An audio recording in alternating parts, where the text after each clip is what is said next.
Hello, good afternoon, SOBs. It's me, Jared Logan, and welcome to Jared Logan's Stream of Blood.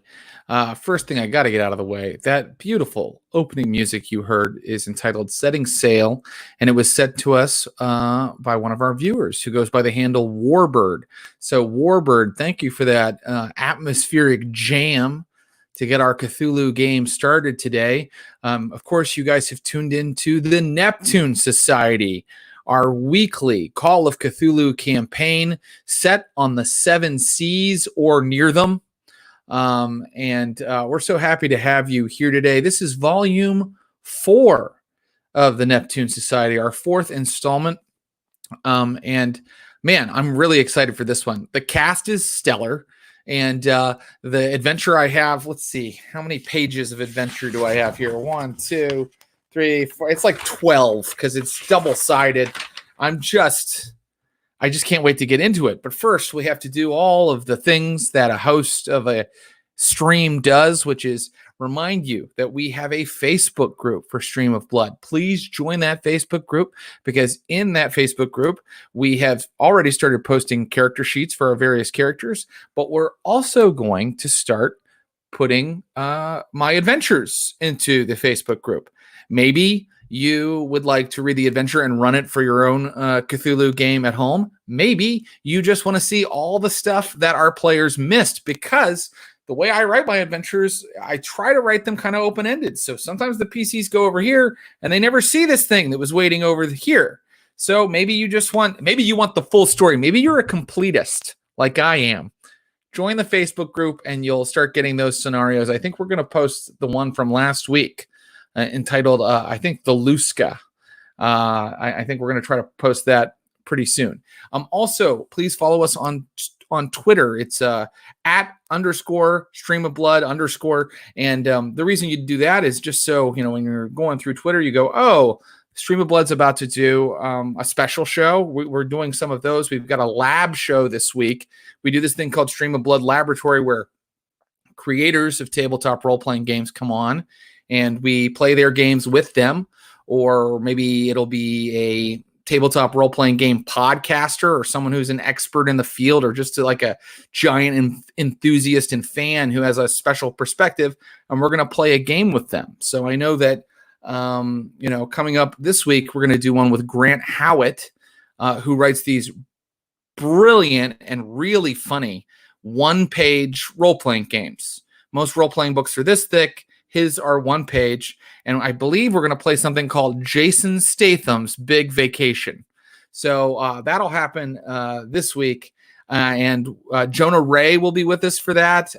So that's going to be a lot of fun, and Twitter's where you find out when we're doing those, because sometimes we do them on a random day of the week, like a Wednesday at 11 a.m., at least during quarantine we can do that. So follow that Twitter and follow or join the Facebook group. Okay, that's enough business. Let's get into introing our guests for today. I said it's a stellar cast. I meant it. Playing the roguish and charming man from New Orleans with a flick knife and a violin. It is the incredible improviser, comedian, actor, Mr. Ross Bryant. Let's bring him in, everybody. Well, how y'all are? Yes. Do you have to practice for a little bit before we start, like getting into Cajun dialect? Yeah. I just am on YouTube watching old Justin Wilson cooking shows, and that's perfect, right? Yeah. You're just going to be throwing in who's the other chef who's like, bam, you're going to be throwing in like Emerald stuff. I know he's not Cajun. Paul Prudhomme. All the hits. To do it. Maybe we should you know what? If you do that a couple times, we'll just go ahead and knock Orlando's cooking skill up to like 75% and call it a day. Great. I'm going to bring in our next guest. He was so fun to have on, I believe it was episode 2, where he was deserted on an island. He is playing a P.T. Barnum-like showman with his own museum of oddities. He is one of the hosts and creators of the last podcast on the left. Thrilled to have him. Please welcome Henry Zebrowski, everybody. Hello. If I could get it in the cage, I'll collect it. That's right. Walton Wetherill is his name, right? No skeleton too exotic, not too problematic.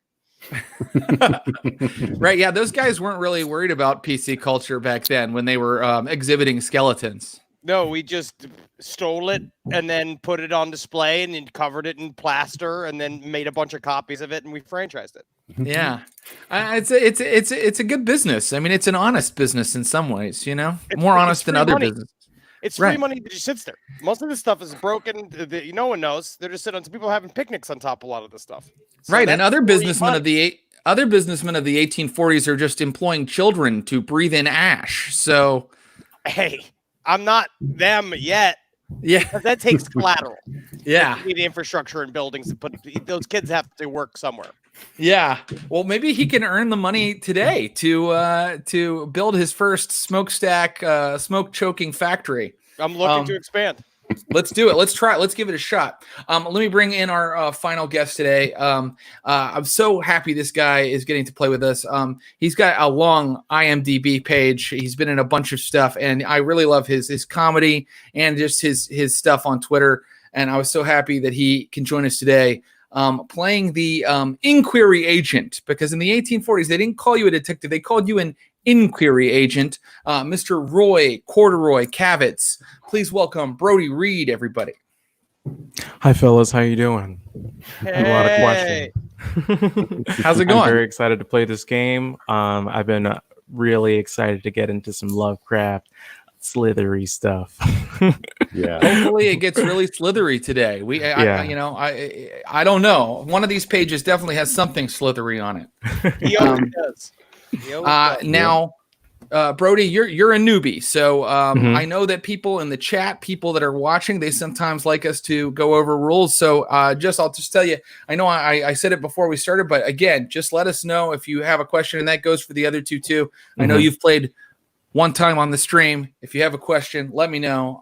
But before we get into today's adventure, we have some unfinished business. We have to enter our investigator development phase, which means that your characters might improve a little bit. Henry, Walton Wetherill, he checked a couple skills last time. I think I have them all written down. Yeah, I wrote them down here too. Spot hidden, sewing, and anthropology, if I'm not mistaken. Yes, I made an ineffective but very creative rock weapon with a vine rope. Yes. Ooh, all right. Using sewing, I think. I mean, we need to make sure your character gets better at this, so eventually he's just a master of making bolas and grappling hooks. Slings. Yeah. Eventually, though, I just wanted to get it into clothes. Yeah. I knew what I'd make it just into fashion and sell clothes. I think that could happen too. It's nice to have a dream. Yeah. Cool. Fall back. So these skills that you've checked, I need you to try to roll over them on a D100. Got it. And if you succeed in rolling over them, you can roll a D10 and add that much to it. Does that make sense? This is how skills improve. Okay. Yes, it does. All right, let me just look at my numbers here. According to, all right, so I got 45. All right. Got it. You got it. You got over it. Yep. You got Which one was that? 75 on sewing. And then I'll roll a D10. Uh-huh. I got 2. Okay, so you add 2 to your sewing. Cool. This is the kind of exciting stream that I always dreamed of running. Like, Yes, okay, add 2 to your sewing, please. I can like take my shirt off and wave my breasts around. Does that make it more? No. No, Just dryly add numbers. Well, no, I'm not saying. saying. Yeah. I'm just saying that I'm being serious. That's what I like about this game. Like D&D, you'd be like, oh, I got a new fireball attack. But in Call of Cthulhu, you're like, I added 2 to my sewing. Okay, anthropology. Try to roll over your anthropology. I don't think you had. I think that was like a miraculous roll when you got that one. Well, I have a 50. Oh, you have a great anthropology then. Yeah, it might be hard to roll over it. 50. Let me see. All right, let's see what I got. Yeah, I beat it. 82. Yeah. Great. Add another D10 to that. I got a 6. Oh, that's good. Now it's up to 56. Yeah, that's Spanish. And now your spot hidden, arguably, And Brodie, keep this in mind. Arguably the most important skill in Call of Cthulhu, spot hidden, because you're investigating things. Yeah, it's where it's where everything that goopy is always something that we have to go find and it explodes in your face. You got it. Yeah, beat it, 75. There you go. See how much you add to that one. A 9, yes! Ooh, Dude, yeah. that's great. These characters, they improve so quickly. Okay. So that's Walton Wetherill. And Walton, I'll just also remind you that you earned an item from your last adventure too. You have that rock with that weird fiery eye insignia on it. So just make sure that's in your inventory somewhere. And Orlando Robichaux, you didn't check any skills last week when we played, but Orlando Robichaux did find a Mythos tome. Yes, the Narcotic manuscript, was that That's it? correct. And the good news is the Narcotic manuscript is written in English, a language that Orlando Robichaux speaks. So I want to know, I mean, after his adventure on the Pymakum, he probably had to recover for a while. His hit points are back to normal because it's a year later. I think he's probably at a boarding house in New England somewhere where those whaling ships let you off, probably in Kingsport, Massachusetts, let's say. And he has time. Would he like to read the Narcotic manuscripts? I would say that probably after an evening drowning his traumas at the local watering hole, he might make his way back and turn on the guttering lamplight on his tabletop desk, and right before he tunes up for some practice of an evening, he would pass an eye over the Narcotic manuscript to remind him of the things that he wished he could unsee. Yeah, nothing better for forgetting than looking into a tome of eldritch horror. Okay, so all you have to do is now I'm going to say this book, as you begin to read it, you realize that it might be a copy of an older book that someone has kind of copied by hand. So you must make an own language roll, your own language being English, but it is a hard roll to do your initial reading. And let me know how you do on that roll. This is how they pirated software hundreds of years ago. That's exactly right. Yeah. This is a shareware book. Unfortunately, I didn't make it hard, nor did I make it period. I missed it by 7. Okay, so what I will tell you is that I'll tell you kind of what you think the book is about, as far as you could tell. But I'm going to say that you failed at your initial reading because you get the idea that this is a very old book that's been copied. You're not sure how old, but like it's definitely not even the kind of English that you're familiar with from the last century, which would, the 1700s. So it goes back a long time, you think. And there's a lot of nonsense. I mean, there are entire sections of it that don't have an English word. They're just like these like Mekele, Mekele, these like clicking, all consonant like dirges. Yeah. And then, but it does seem to you, yeah, it seems to you to be some sort of like, mythological stories. As far as Orlando Robichaux can tell, it's a bunch of like old myths that are hard to decipher. And I think that's probably it for right now. He can attempt it again later, but right now, unless you think, or do you think he's determined? Do you think he would push this roll? I actually think he might. Okay. Want to take it to if this town has a antiquarian who could perhaps help him to interpret. Y'all got an old bitch. To put it another way, they're an old bitch. Are there any old bitches in this town?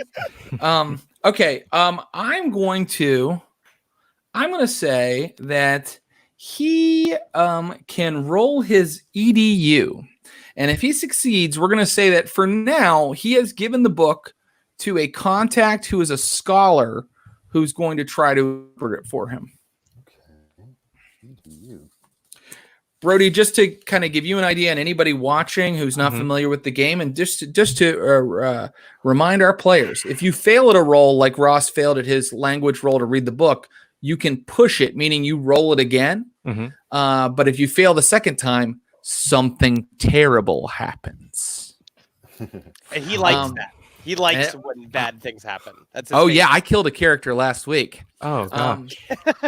How'd that EDU roll go, my friend, Mr. Robichaux? I succeeded hard.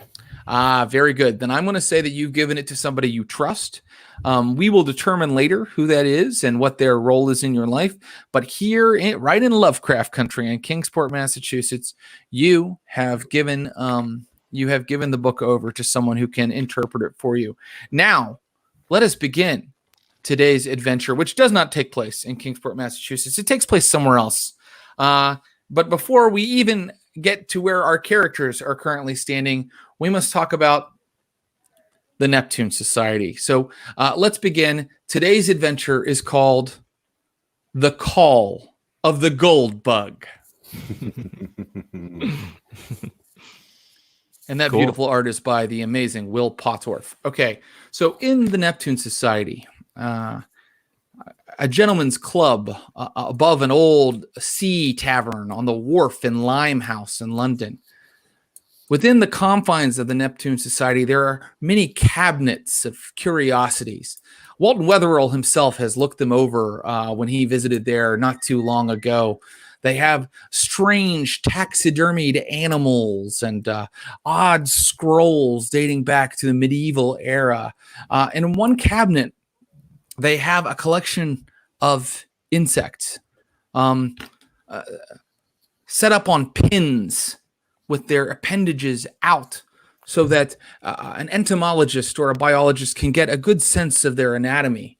And in the very center of that case, there is a large gold scarab with golden wings and strange black spots across the back that fall in such a pattern that it makes it look as if there is a death's head grinning at you when you look into the cabinet. This is quite curious. If I could just get myself a whole pack of these, I could scare a whole group of children. Well, then I have good news for you, because our story begins in Charleston, South Carolina.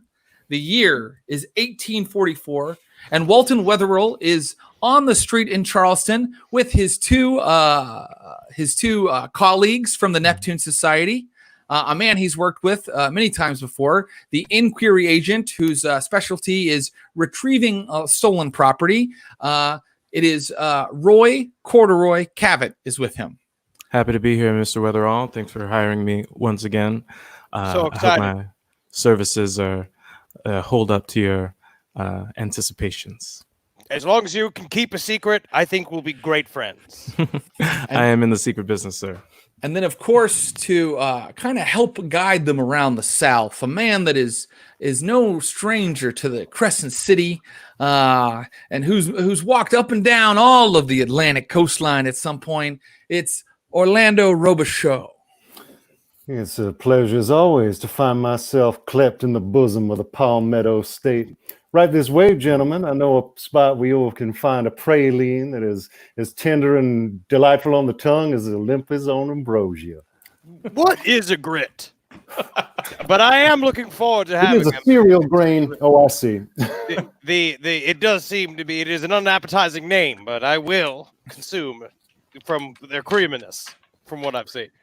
You have come, Mr. Walton Wetherell and colleagues. You have come to examine a specimen that you were written about. You were taking a short tour of the States. You've decided not to go as far afield as you did last time when you got deserted on an island for several days. You're staying in the States this time, and you've come to examine. Someone sent you a letter about a miraculous discovery, and he told you to meet him on this very street corner.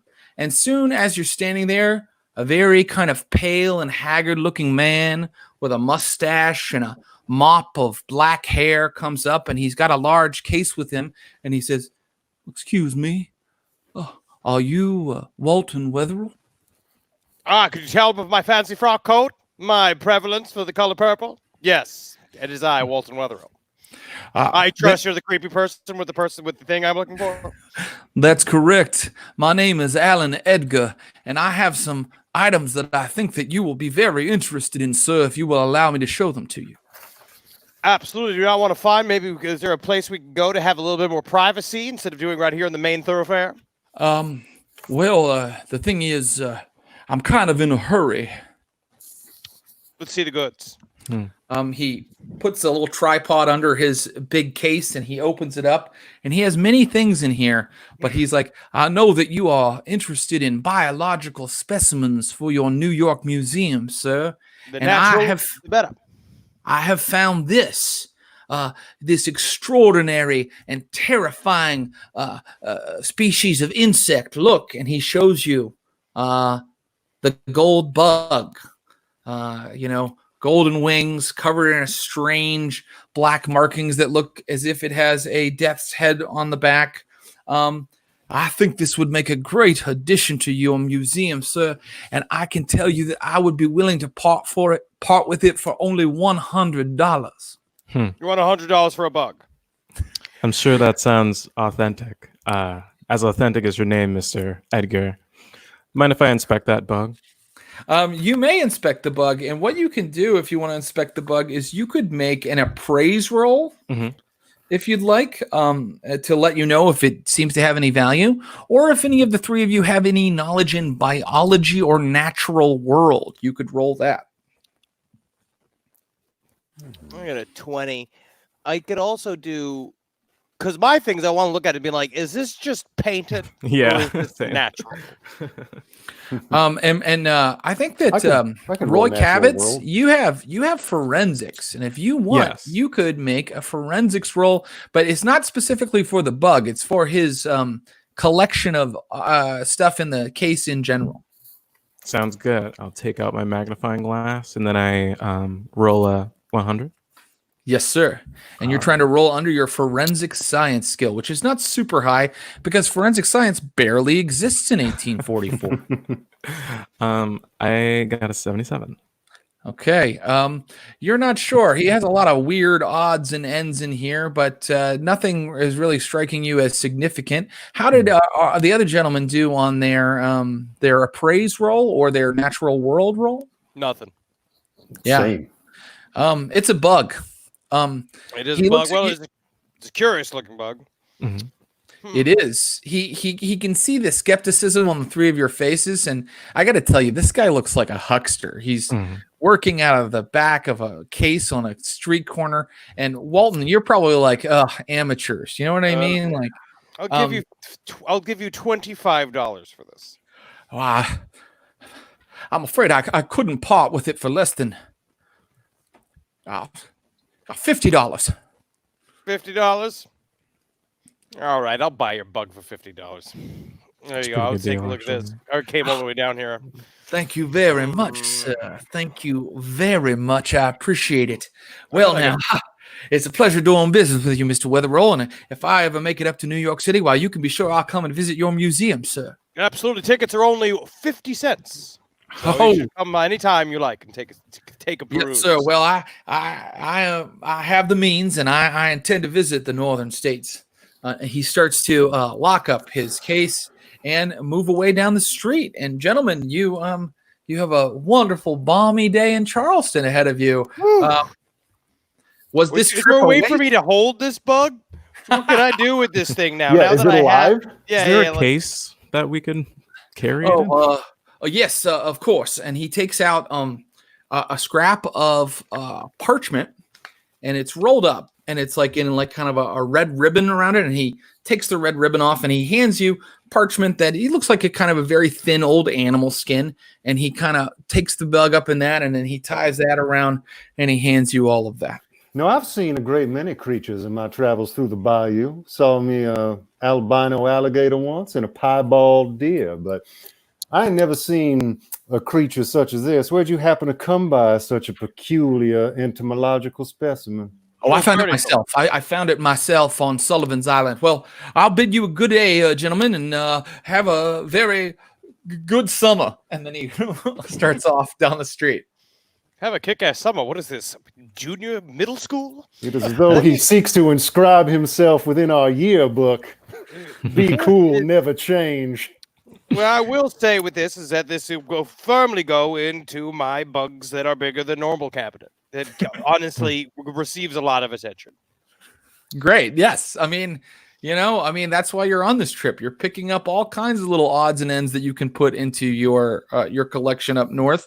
So as you gentlemen are moving away down the street, who do you think I bet Orlando Robichaux, you walk kind of in the front, right? And who has the bug and whatnot?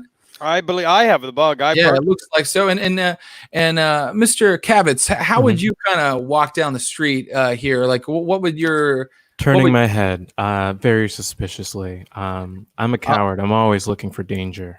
Very good. Well, in that case, give me a spot hidden roll. You got it. Ooh, 96. 96, too high to really notice anything. Your head is on such a swivel that you're not picking up anything dangerous. I'm mostly just looking for a bar so I can get myself a celebratory little tipple for it.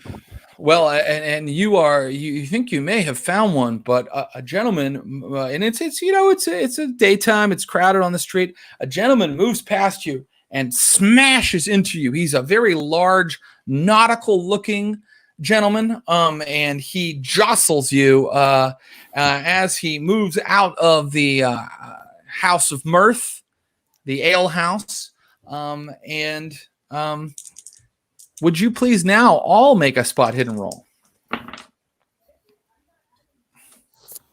Ooh, I got it. I got it hard. Yeah, I got it. I got it 12.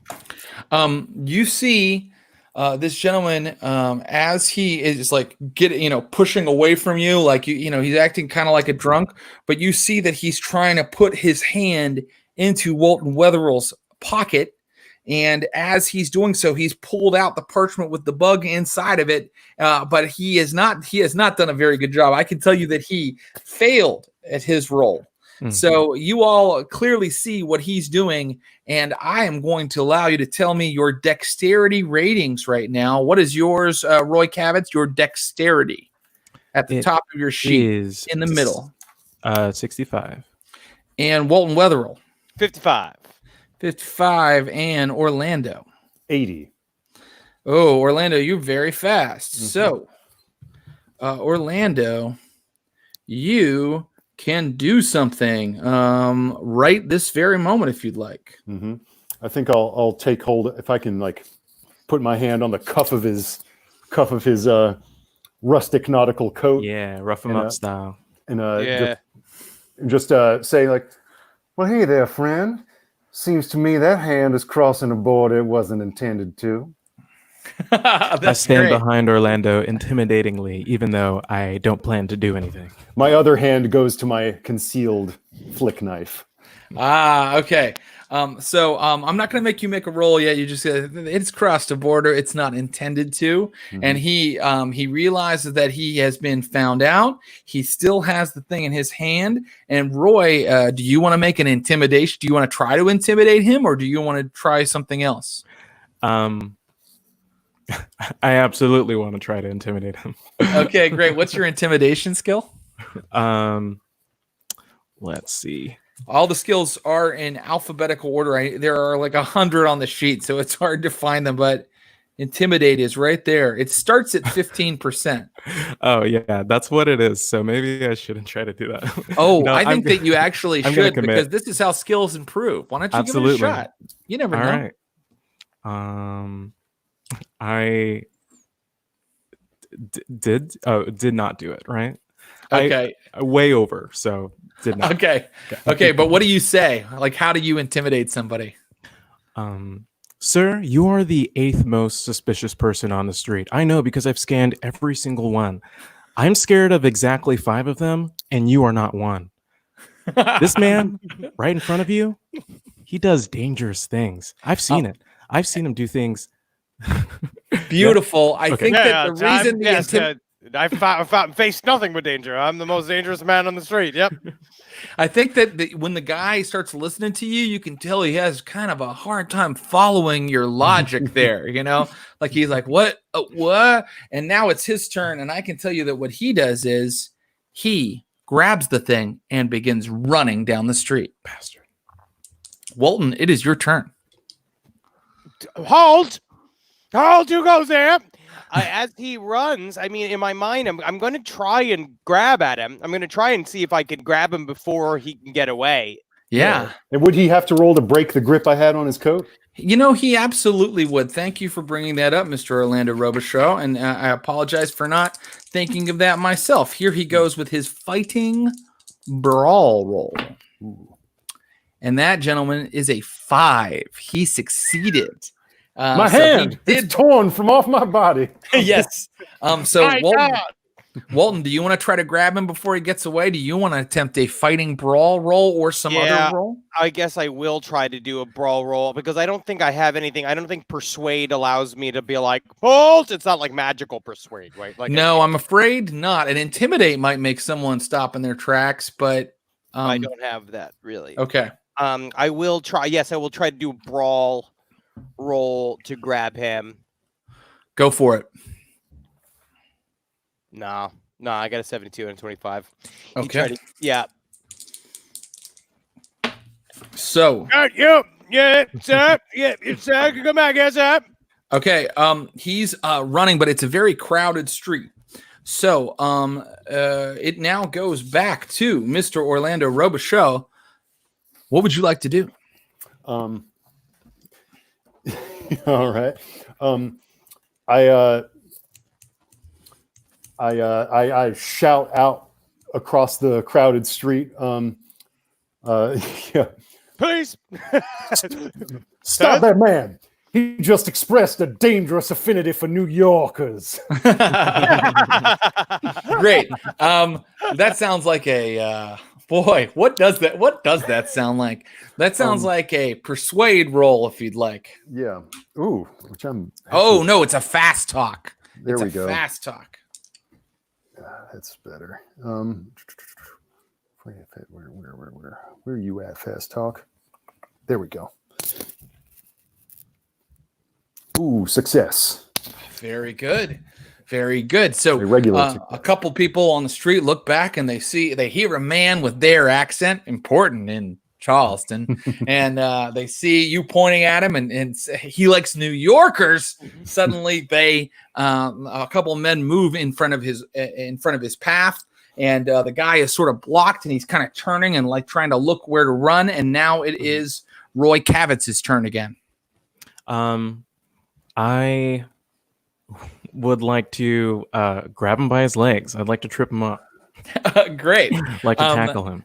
We've said that he is currently kind of stopped in his tracks. Mm-hmm. So you can just kind of attempt like to pull his legs out from under him, and I'm going to allow you to do that with a bonus die because we said that Orlando's kind of roll had people stop him. So a bonus die means you just roll your tens die twice and you take the better. You take the lower. And you are rolling your fighting brawl skill. Okay. And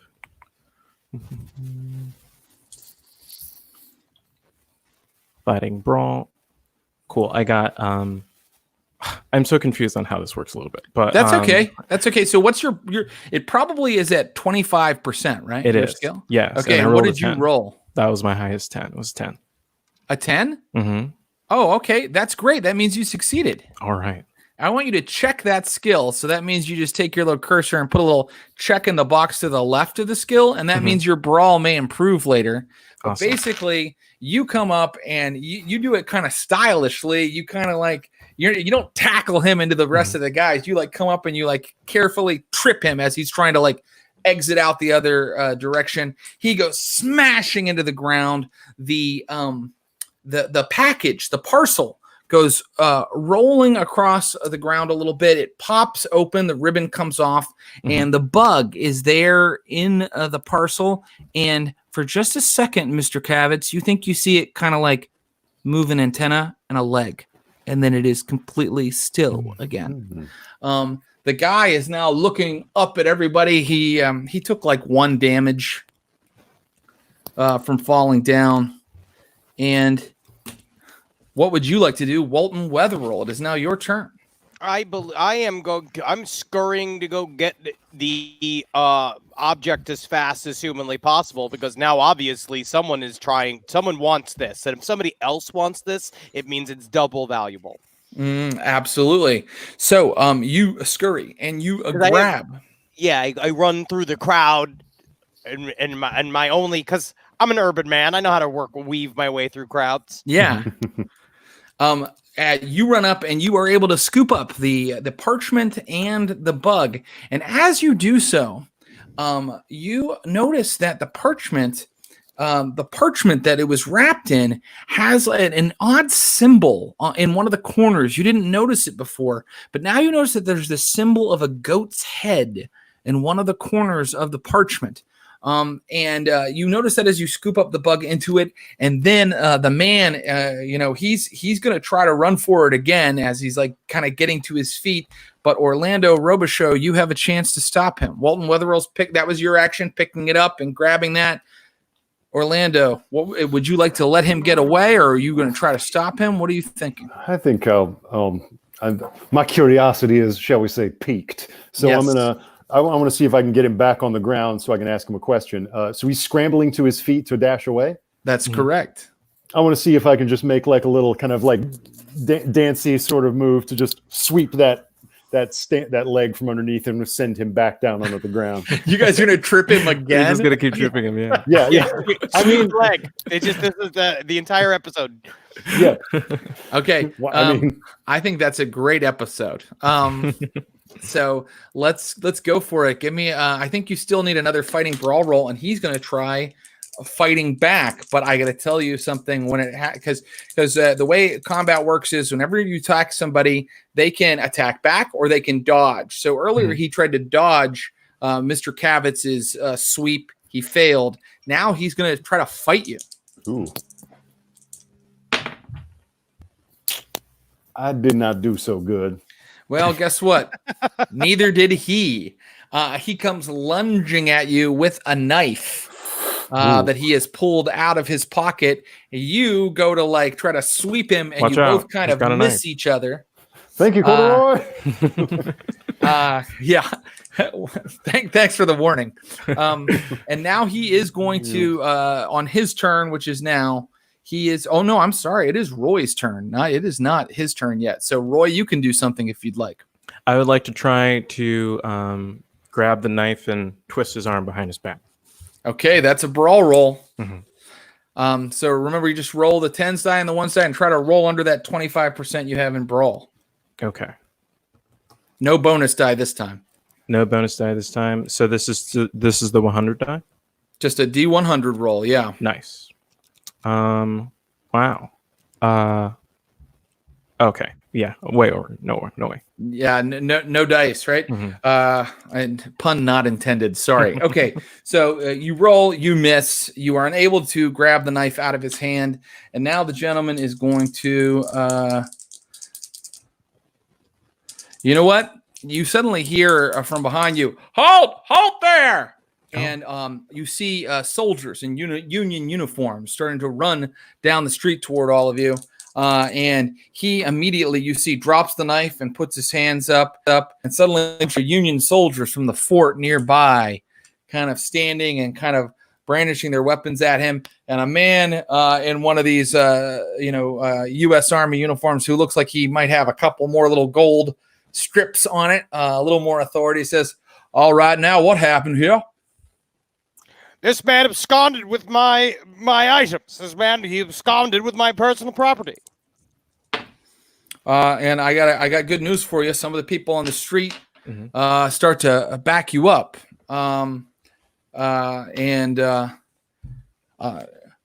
The captain comes up to you and is like, "And who are you, sir?" Walton Wetherell, Chicago, Illinois, purveyor of fine entertainments, globally and domestically. Yes. And this is your property? This is my property, sir. I purchased from another, I would say, almost shady-looking individual earlier today, but it is my property, and I will henceforth go on to the House of Mirth. And if you would do away with this scourge upon society, that'd be wonderful. And is this true, sir? He looks at the large guy you've been tussling with, and that guy kind of like goes, absolutely not. I did not. I bumped into him, but it was an accident, and I did not attempt to take his items. He is a liar, and he is a northerner, and he does not know our ways. And the captain, who has a slightly similar accent, kind of like looks at him and is like, he's making a lot of sense. And he says, well, I think it would be okay if we all just dispersed. Let's disperse, everybody. And you see as this guy like smiles at you, the guy that like was fighting with you and almost tried to stab Orlando in the throat, smiles at you and starts to fade back into the crowd as the soldiers start to disperse everybody in the area. Can I have a word with the captain? You may. I assure you, sir, please do not hold my my companion's Midwestern habits against him. I assure you that what he says is true, and this dangerous character sought to make thievery upon us, and like a common jackdaw, took to his heels with our treasure in his hand. And Persuade roll.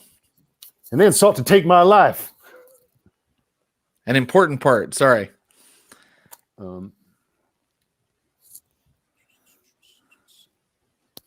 That is not a success. I think. Right. I don't want to hear you New Orleanian, yellow-bellied.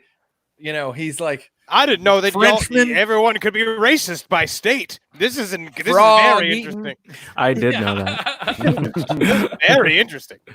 Frog eating, got all kinds of different. Yeah, he's like, now get out of my sight. And now the crowds start to disperse. Well, I have my items. I have exactly what I wanted. I just didn't want it to get stolen from me. And to be honest, I don't need to spend time in a South Carolina jail cell. All of you. Fair enough. Law enforcement seems to be. Mon capitaine. Law enforcement seems to be quite uncooperative here, and so does the citizenry. We should probably go somewhere with less ne'er-do-wells. I just want to be able to spend some time with this bug.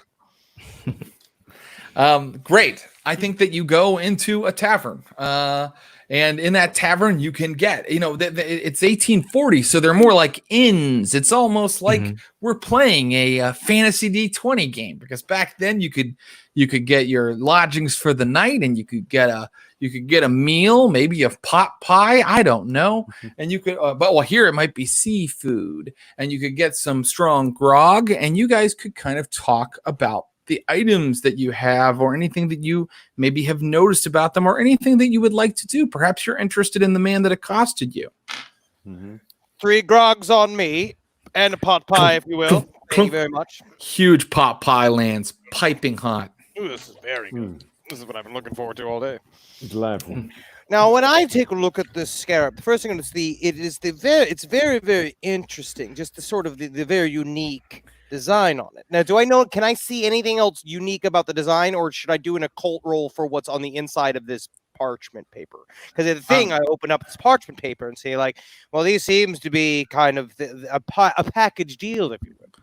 You could do either. You could do any kind of roll that you see in your on your sheet that you think would tell you something about the scarab.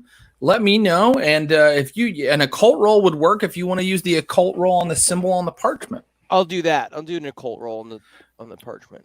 Okay, very good. Go for it. I miss it.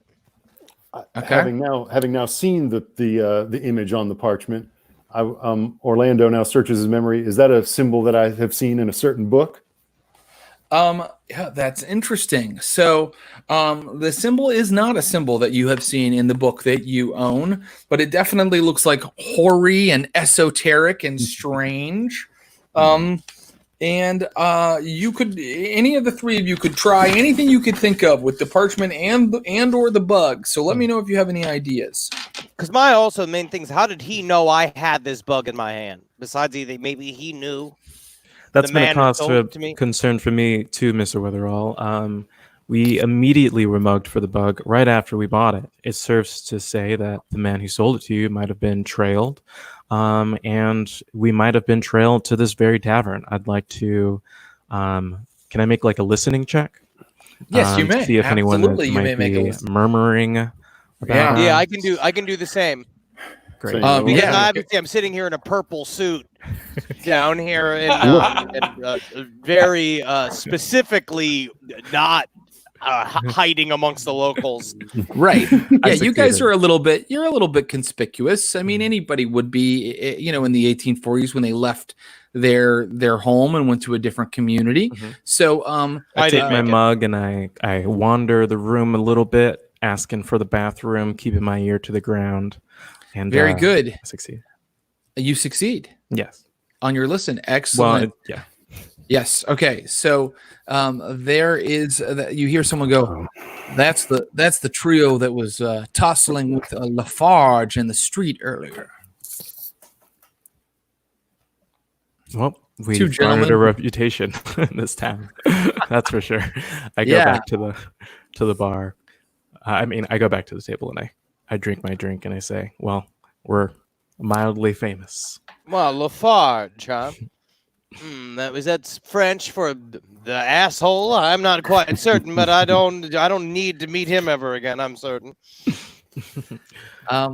Yeah. So you have his name, and yeah. Let me know. Is there anything? What would you like to do next? And of course, anybody in this tavern you could talk to if you wish. You don't have to. Oh, we do have his name? Oh, great. Yeah, So, they wait. said the gentleman who were tussling with Lafarge is what they Ah. said. His name is Lafarge. Mm-hmm. Can I go up to the person who's talking about Lafarge? Should roll fast talk to be like, listen, we're like, yes, I am a corrupt northerner, but I am here trying to understand your culture and fit in. Not only do I love your grog, the pot pie it burned my mouth, but I am quite a fan of it. Yeah, yeah. And what is it you'd like to know, sir? I seem to have been accosted in the street by a man that you referred to as Lafarge, and I would like to know maybe who else he is. I am a purveyor of fine goods. You could even say I am a showman. People would say I mostly I long to entertain. Give me that fast talk roll, and I'll let I got you know it. I got 42 and a 65. You start making them laugh. I mean, you are an entertainer at heart, and they're laughing along with you. And it I eventually, can do this incredible trick with this cherry stem. you're like up on the bar with your shirt off, just like Coyote Ugly. Yeah. Ain't nothing but a good joking about time. Lafarge. They start making cracks about him, and what they say is that he is a despicable hermit that lives out on Sullivan's Island with his assistant, his slave, and he lives out there, and he is disgusting. He used to be a man of means, but now he's broke, and he lives out on a hut on the island. I don't believe in owning live people. I just like their skeletons. Seems to me that Sullivan's Isle was where our friend on the street remarked that he had procured that peculiar insect. So maybe there's more of them, is what you're saying. I think we should leave this town. What do you guys say? Honestly, I Both was have it as like, can we go? We got the bug. Can we just go? I'll leave that up to Mr. Weatherall. Well, we'll see what these be. I mean, when it comes down to it, it's like I've already procured one of these, but this is not going to cut the mustard. I need something. Technically, I need one of these, but about like 5 feet bigger, which I would do. I mean, honestly, I can just make them, but I wonder if I can like find one. Like, is Here this we a go. baby I grab one? another drink. Is this a smaller one? Is there some kind of bigger one, or is there more of these? Because again, 10 of these is much better than one of these. You could sell them. I can put them in various museums. Yes, you could Chicago branch. franchise. I have the Milwaukee branch. I have the Austin branch. I have the St. Louis branch, and I could put one in each one. Excellent. No, it all tracks logically. So, what would you guys like to do next? These Southern gentlemen who are with you, they've now gotten quite drunk. They're laughing along with you. You I'm could just buying everybody booze. I feel like I should be plying them with booze now at the same time to show my hospitality and show not all Northerners are born with horns. great. It's working. I mean, fast talk eventually just melds right into friendship in this case. Nothing like a booze to be a social lubricant. And You guys should all see what I found this afternoon. What that man was even after. is everybody drinking? Yes. Are you drinking too, Mr. Wetherill? I like to have one. Okay. And how about Orlando and Kavitz? I would say that since Orlando's last adventure, he's perhaps succumbed to drink a little bit more than he should. So yeah, he's not saying no. A double rum and a peach rose cigarillo for myself. Okay, and Kavitz? I sip my second beer in the corner and keep an eye on the festivities from a socially distant, introverted way. Thank you for being responsible even 2 centuries ago. Mhm. And Mr. Orlando Robichaud, would you like to make a con roll for me as you drink heavily, trying to forget? Ooh, that's a 91. That's bad. That's In fact, bad. it's so bad. It's so bad that I'm going to rule that while you all are laughing and drinking and carrying on, Orlando Robichaud falls down onto the table, just drunk as a skunk, and he pushes the parchment into the candle on the table. Oh gosh. And it starts to burn. My God. And as Orlando is kind of blacking out, he remembers Alma Serrano as she was torn apart by a giant gelatinous beast in the warm waters of the Caribbean. But meanwhile, Walton Wetherill and Mr. Kavitz are looking at the parchment. And it's about to burn up. I grab a water and I dump the water on it. Okay, great. You do that. You know what? I think that solves it. Actually, give me a dex roll to make sure.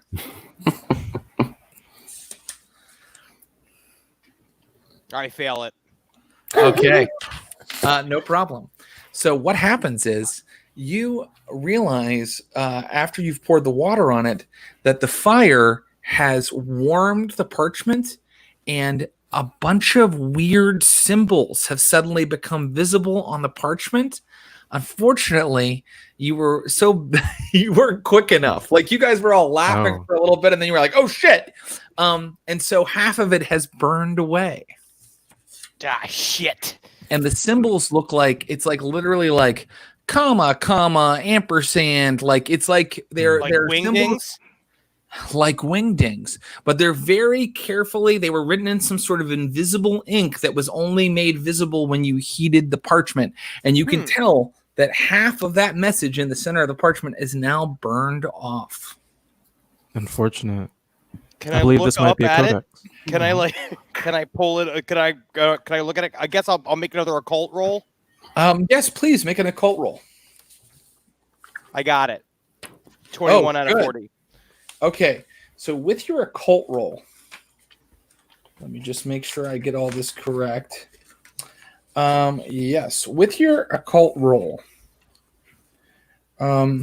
you remember that pirates sometimes use methods of secret writing. This is undoubtedly some sort of pirate code that has been, invisible ink has written onto the parchment. Pirate. Now, it was given to you as a wrapping for the bug, so the guy that gave it to you didn't even realize what he had. This is more valuable than the bug itself. This is absolutely incredible. Proof of the pirate's secret code. I could sell this to the military. This is incredible. These are all logical conclusions to make. What about you, Kavitz? What do you think? We know that Orlando is making bubbles in a puddle of rum on the table. But Have you ever come so close to an angel only to have her slip through your fingers like water? Oh, so close within your grasp. And then she flew away to the Elysium that called her home.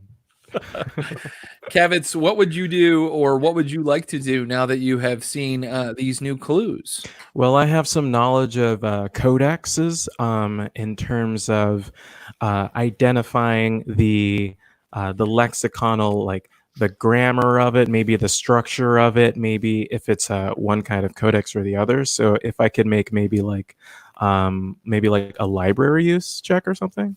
I think that I think maybe try to narrow it down. Yeah, I think a library use check is it's appropriate. I'll allow you to do it to get one clue about this. Go for it.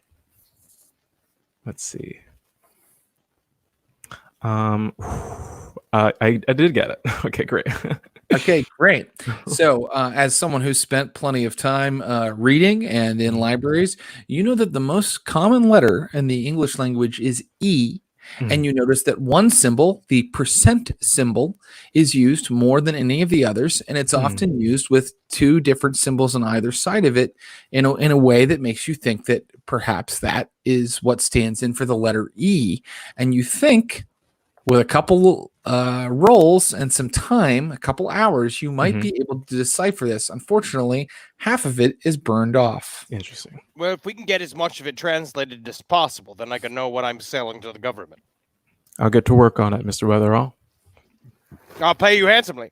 Thank you. I'll work through the evening. All right. I think the three of you spend the night in this little seaside inn. And would you like to work on this cryptogram, Roy Kavitz? Yes. Very good. So what I will allow you to do is you may roll your now that you've deciphered the one letter you think, give me an own language skill. I made it. You did. Very good. With your own language skill, and how well did you make it? What did you roll? Do you still have it in front of you? Low is good, right? It is. Then very good. Yeah, single digit. So you'll see a single digit. So you'll see your skills have like smaller numbers right beside them. So like, did you get like the higher of those two numbers, or the one the one on the right that's like lower? Which did you get either of those? It's lower than both. That means you made it extreme, Wow. which I'm happy to say means the following. I would like you to add the skill cryptography to your sheet. It's a new skill that you have learned during the course of this adventure. You can put it, you'll see that there are little empty spaces after all the skills on the far right column. You can put in cryptography, and then I'll allow you to roll a D10. Okay. And actually roll 2D10, and that's how much cryptography you now have. Awesome. And I'm going to tell you what you deciphered. This is how much of it you were able to decipher, because the rest of it was burned off. Oh, and it takes you, let's see here. It took you 5 hours to do this. So Didn't get a lot of sleep light last is night. starting to come up in the east when you finally finish. The cryptogram that has been translated reads, "A good glass in the bishop's castle in the devil's seat. 41 degrees and 13 minutes northeast by north. Main branch, 7th limb." And then it cuts off because it burnt in the candle on the table. Could you say that whole thing to me one more time? I sure can. It says, "A good glass Bishop's Castle in the bishop's castle in the devil's seat. 41 degrees and 13 minutes northeast by north. Main branch, 7th limb." And now, anybody that you show this, you have pilot boat, I believe, Mr. Kavitz. Would you please roll pilot boat? Yes, one sec. Let's see. I tell you what, I made don't it. want to be jumping to conclusions, but I think that is a treasure map, and we're all going to be fabulously rich. Yes.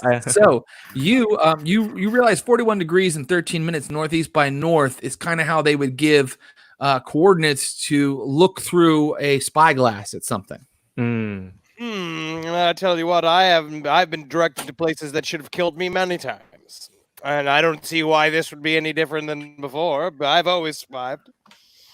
Well, I'd hate Let's to say that spur it's, you the, and it's the next morning and you're Mhm. showing your findings to your colleagues. You have a terrible hangover, Mr. Robichaux, but it's not the first time you've had one of those. No, And it's so daily operation these days. as they're throwing you hot buns with Yeah, butter. have some hot buns. Enjoy four raw eggs, a dash of Tabasco, and a little bit of effervescent bitters, and you will feel much better, my friend. Yes. I'll indulge. They definitely bring all of that except the Tabasco, which is not invented for another 100 years. How'd they live without hot History sauce? of condiments is part of this show.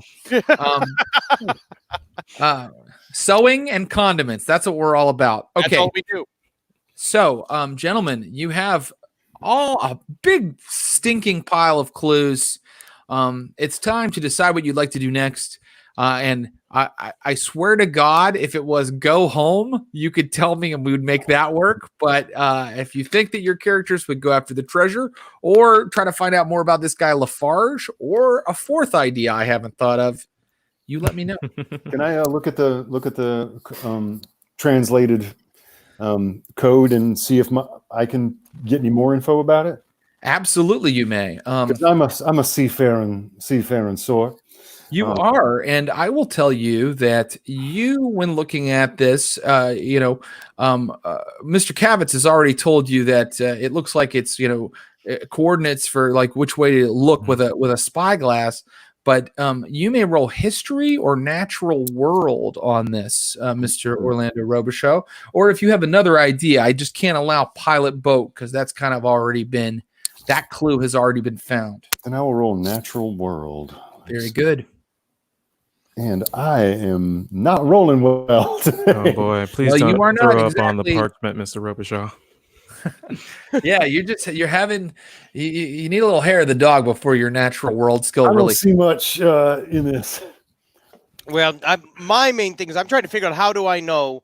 So this beetle, which is very rare and very beautiful, it seems to come directly within this parchment paper, right? It seems to this was like, is there a way to roll knowing that they were supposed to be together or they are not separate? Well, he wrapped it when we asked him to.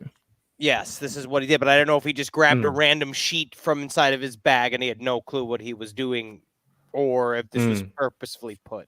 It's very mysterious. Is there a connection? It's a good question. I look at both because obviously this is a call to adventure, and I didn't come to this swamp for $1. I have to go and find whatever I need to look and see what this is, because I have a nose for when something is leading me towards something highly unreasonable. Should I run out and rent a boat, sir? That's right. It's that. Do we know that we have to get there by boat? Because it's the island. We have to go out to this island. How far away is it?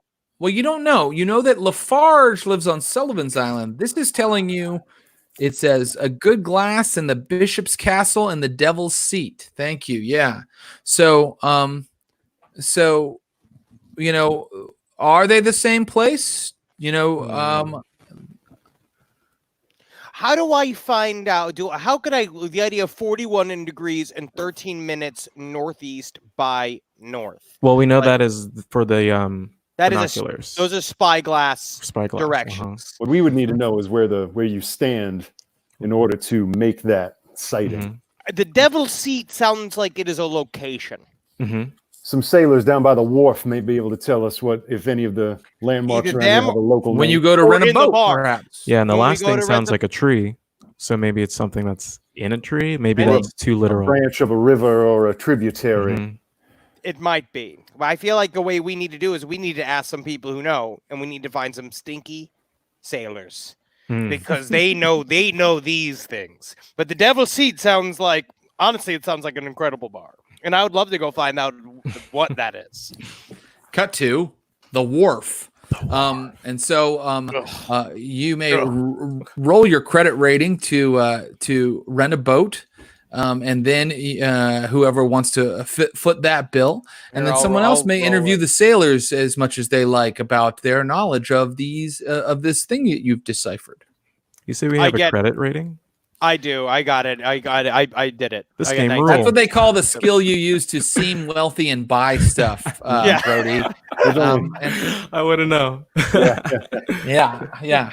It existed even back then, the oppression of the credit rating.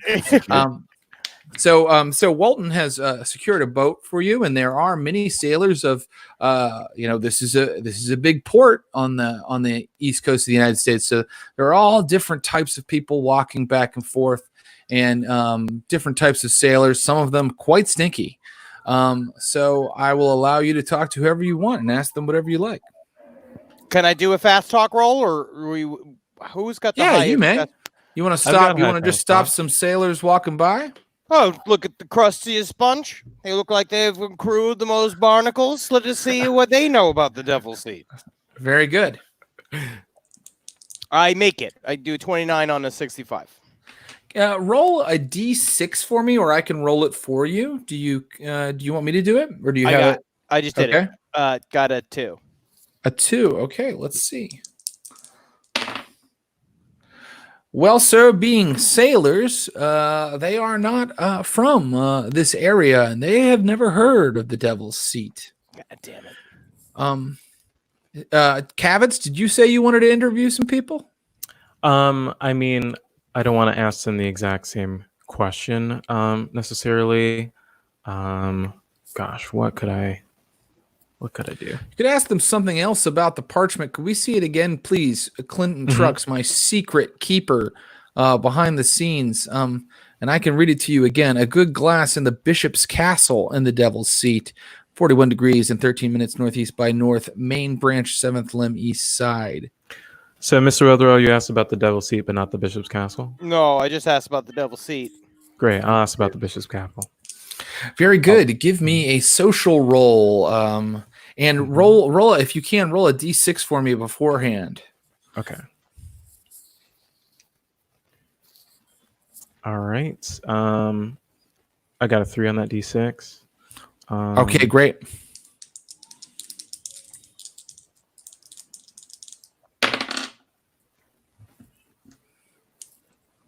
And how did you do do you have a social role that you'd like to use to accost a stranger and start asking him about a strange message you found? It could be fast talk, persuade, charm. I like to use fast talk. Okay. And I did go ahead and roll that for me. Yeah. Okay. Yep. Got it. Very good. Okay. Good news. They tell you that the Bishop's Seat, you get a local. It's what finally happens. It's a guy that just kind of, works here on the docks, like, tying the ships up and like, loading like supplies onto them. And he tells Kavitz, he's like, Bishop's Seat, that's a high hill near here.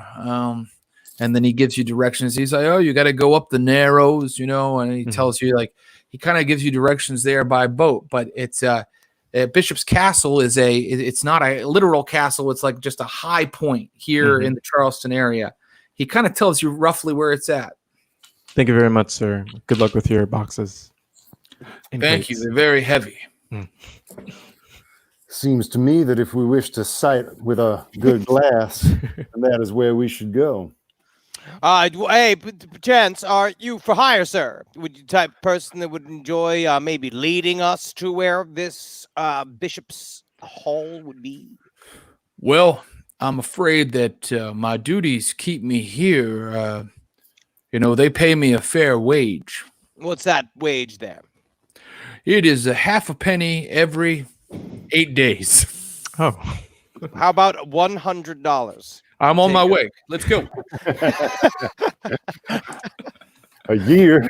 It's a This is it's just turned into like this whole theme is gonna about retire off power, of this. the power of capitalism. Yep. How latter half of the 19th century. Okay. So his name is Colson Perry. Colson, he'll never lift a box that heavy again. Stick by me. 'Cause a lot of my boxes are honestly filled with very small items. He's a big, strong guy, and he's a pretty good sailor. So if you guys want to all work together, he can take your rented sailboat and help you get to the location where you need to go. Sure. I'd say we go and let's go check it out because, I mean, who knows? Treasure. There's Very nothing. good.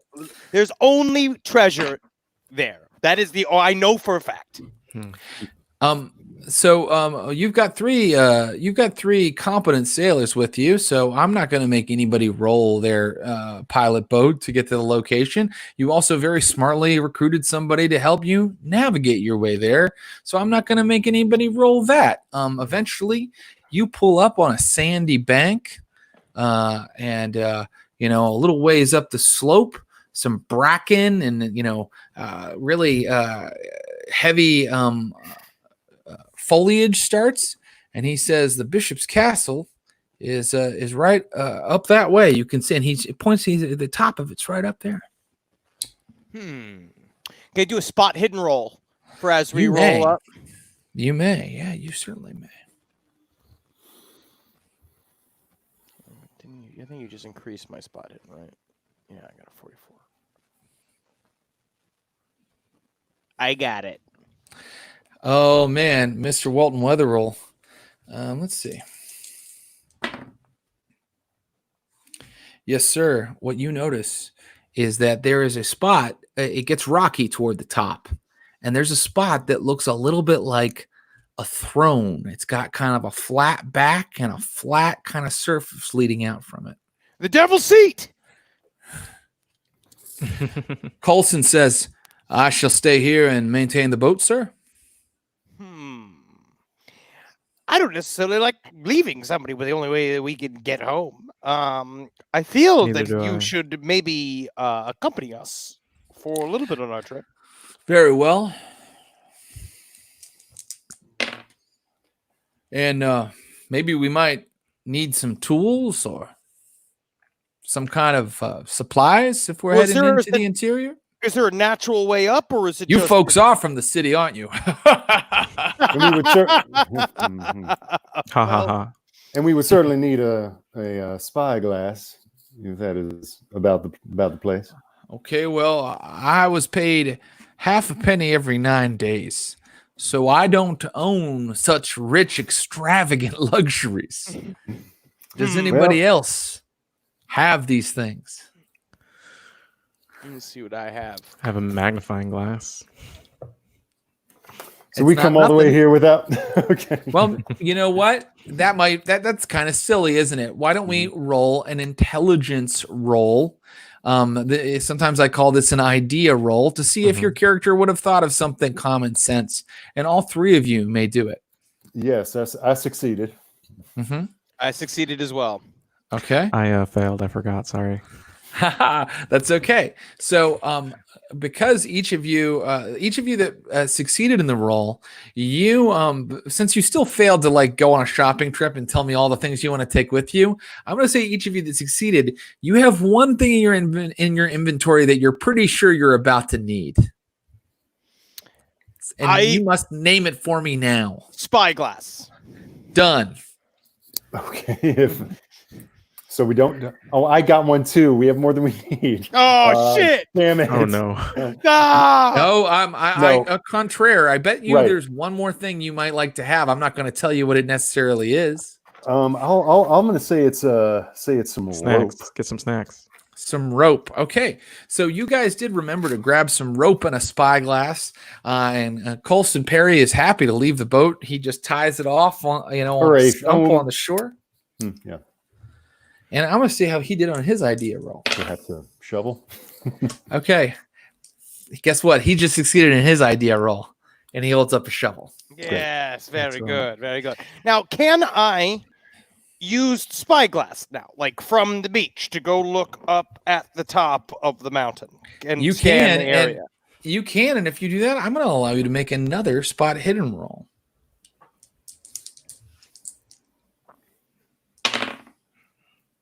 I got it. Okay. And this 10 gentleman on a failed 44. You see a figure. It's too far away to make out who it is, moving up along the bishop's castle. Oh, we seem to not be alone. What's in there? Somebody beat us to the treasure. Well, someone has beaten us to the lookout for the treasure. Hmm. It seems to me that we only possess a small portion of that which would lead us to the end of our weary road. Doing no small part to the actions of myself, I do, of course, take all the blame. Mea culpa. So if indeed we do wish to go where this sighting would lead us, perhaps it is best not to view it ourselves, but to follow those that would seek to go there themselves. They are unwittingly show us exactly where to go. None of us have a gun, right? That would have been a piece of equipment that we could have also procured, perhaps. No, I mean, just to let the viewers at home know, these gentlemen, for example, we said that Kavitz is a guy that doesn't fight. He's kind of a coward. He gets out of the way and he hides. Orlando Robichaux's never needed anything other than his flick knife, but he also prefers to make friends with people, right? And that's generally. And Walton Weatherall's a salesman, not a fighter. But that's the great thing about Call of Cthulhu. You go into dangerous situations with almost no combat skill. It's always like this. Yeah. So, since you got the element of surprise, I would like to maybe creep up on them, maybe listen to them, just make sure, just get a read on these guys before we decide to approach them or not. We could try to roll sneak. That's an interesting idea. Yes, Kavitz, would you like to try to stealth up the side of the bishop's castle here and to try to see if you can get a listen to what this person is doing? I sure would. Let's see. Okay. I was not very stealthy, unfortunately. Okay, that's okay. That's Let's see how they do on their listen. Didn't get a lot of sleep last night. You're in luck because they just rolled a 99. So you soon get up to the side. You're kind of climbing up for a while, and you haven't come to the really steep part yet that where you'd need to climb to reach the devil's seat. But on the slope here, you hear someone moving about, and now you may make a listen roll because you think you hear voices conversing. Excellent.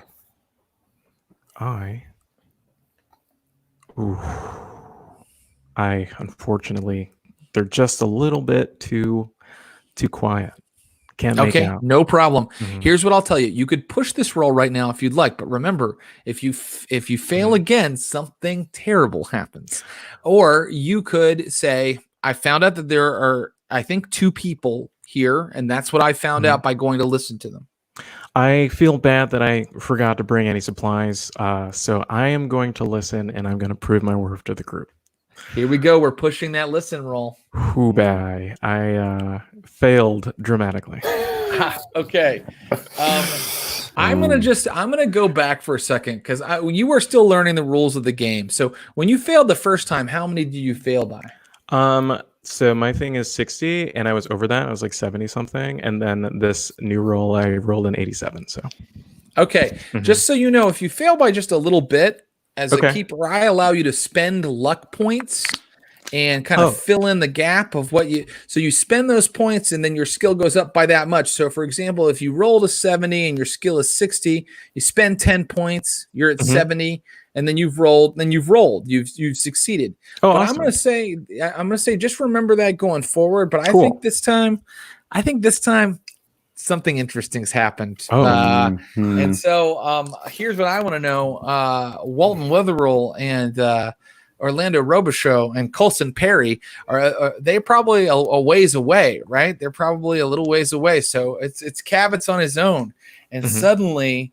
the bushes open and two guys are looking at you, Kavitz. It's the big, like, lunk-headed, like, white guy from earlier with the big hat and everything. And there's also an enormous black man who's, like, got a pair of tiny spectacles on his nose, and he's, like, in, like, yeah, that guy, but then also an enormous black guy with, like, suspenders, and they're both, like looking at you, and the white guy is huge, and he's got a knife, and he's like, "I was listening to us," and they are going to attack you. So I need to know your dex again. I have your dex here. Let me see. I have it. You have a 65.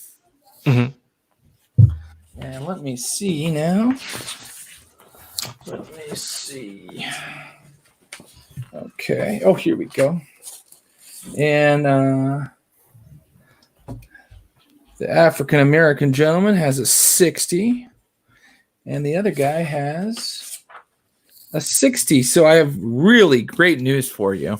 Okay. You get to go first. All right. What would you like to do?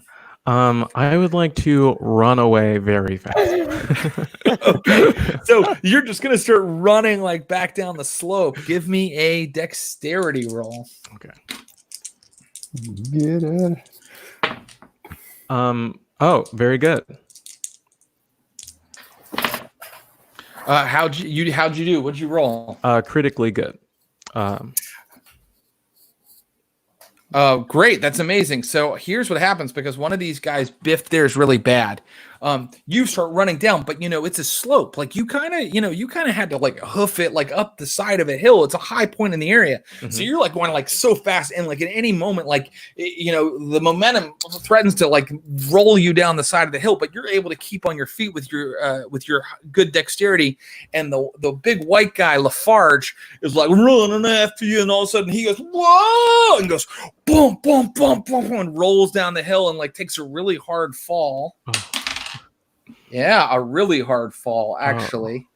And you see his companion, like, kneel at his side, and that's the last you see of him before you suddenly come running down to the beach to meet Walton Wetherill, Colson Perry, and Orlando Robichaud. This does not presage success. You brought them back to us. That did not go well. I got chased by two huge guys. They know at least that I'm here.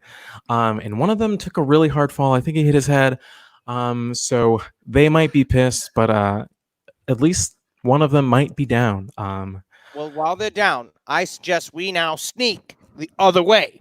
They're coming from this way around whatever side we go the opposite way around the island where they are coming from. Now let's lose them.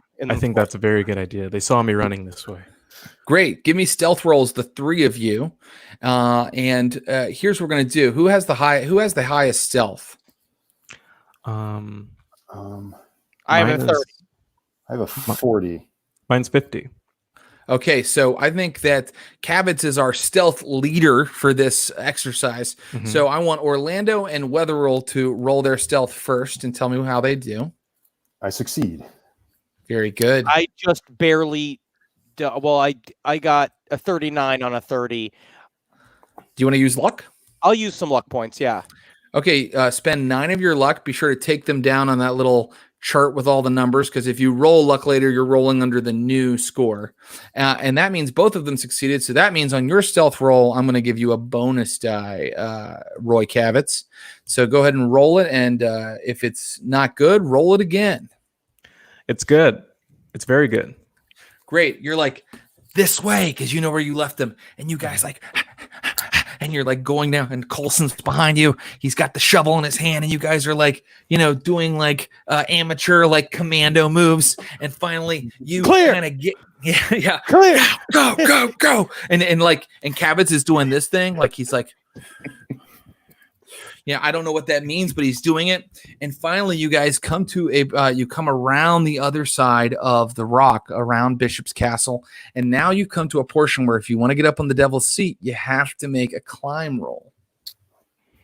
Okay. You know what I'm really glad is I brought my Oxfords for this. I am dressed for this. Does anybody have a climb? Yes. I do, yeah. Ah, there I you do go. not get it. Ooh. I do not get it. All right, I succeeded that hard. I didn't know. Okay, so I'm gonna say Thank you, rope. Yeah. Oh, the rope. Yeah, we got Actually, rope. The rope makes a hell of a difference. Orlando Robichaux, since you succeeded, you get up there and you're able to pull your companions up onto the devil's seat with you. And just as I said, it is like a large sort of like throne, like a throne of a giant. It's a flat back like granite, and then like a shelf. And you are now sitting in the devil's seat. So what would you like to do now? Can I look at the dialogue again from from the map? Oh, of course you may. Yes, of course you may. From the code, and at the bishop's castle and the devil's seat, 41 degrees, 13 minutes northeast and north. What was the very first part again? It's the good glass at the bishop's castle, devil's seat. So good glass. That might mean the spyglass. That would be my interpretation. Mm-hmm. So I believe we're supposed to look from here using these coordinates. Now, how would I be able to use the coordinates? Well, you would need someone who has some pilot boat skill to kind of roll that for you. And they would kind of show you the nautical way of spying through a glass. I've been a forecastle man to and from Havana many's the time. Let me see if I can peep through this glass to see where we might be headed. Please do. Normally a man under my employ does this. I succeeded that extreme. Okay. Ooh. And then what I will allow you to know is that you are positive you have the right coordinates, Orlando Robichaux. And looking through the glass, you see an old tulip tree. And in that old tulip tree, because you succeeded extreme, you see a branch. And in a branch of that tree, nailed to the branch, you see a small white round object. Treasure. How far is this? It is walking distance, but it is there's a lot of growth and foliage. So, you guys don't have any kind of scythe or anything to get through it. So it could be a hard walk, but it's within 2 miles. We can make it, but it'll be hard going. I'll be hard getting there if there's treasure there. I wouldn't trust that your purple garments will be any the better for wear after we go through these briars and brambles, but perhaps you'll be able to fetch yourself a new livery after it's all said and done. I don't care about these clothes. I got a whole the trunk of them back in the room. Oh, the rich sure know how to live. Gentlemen, are you heading there? Yeah, and well, I guess we'll continue to stealthify if we can, since we have a couple of ne'er-do-wells loosing on our tail. Absolutely. Somebody's either trying to get, and we got to get to that before they get to it. Group stealth. Let's start again with Orlando and Wetherill, and then we'll have Cavitz roll. No, I don't get it. I'm way over. I succeed hard. Mm-hmm. Okay, so I'm going to say no bonus die this time because Wetherill is like he can't stop himself from going, oh, look at that. Look at there. Look at that. Yeah, it's fun. I hate these bucks. It's off. But, okay, let's see. Yeah, let's see how you do. Ooh, I fail, unfortunately. Okay, so let's see how your pursuers do. I appreciate your running commentary, my loquacious friend, but perhaps now is not the time. I hate silence. You move through the briars and brambles, and I'm going to say, does anybody have survival skill? Because you may roll that. I have urban survival skill. You know what? You can still roll, and even urban would be, I would make it easier for you, but I'll still allow you to roll survival because there are elements of that would apply here. I didn't get it. Okay. Then what I'm going to rule is that everybody needs to make a con roll for me right now. I succeed. I succeed hard. I do not succeed. Okay. Well, Wetherill. By the time you get there, your purple suit is in like shreds from all the brambles and stuff. You're like batting bugs off of you, and I think you've lost 1 HP, and I think that you're exhausted. So, physical tasks like running, climbing, fighting, they're going to be hard difficulty for you for the next couple hours. I'll let you know when that's over.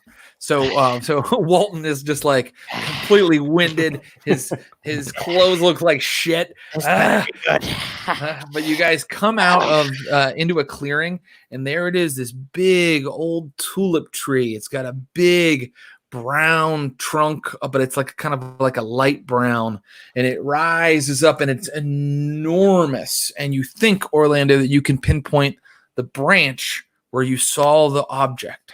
Can I use a spyglass? You certainly can, and unfortunately, from below, right below the tree, the foliage is just too thick. You can't look through other branches, so you don't really see anything from there. If does it look sturdy enough to climb? It looks plenty sturdy to climb. Time to rely on my friend Rope again. Very good. I will allow you to make a climb roll with a bonus die because of your rope. All right. Climb. Oh,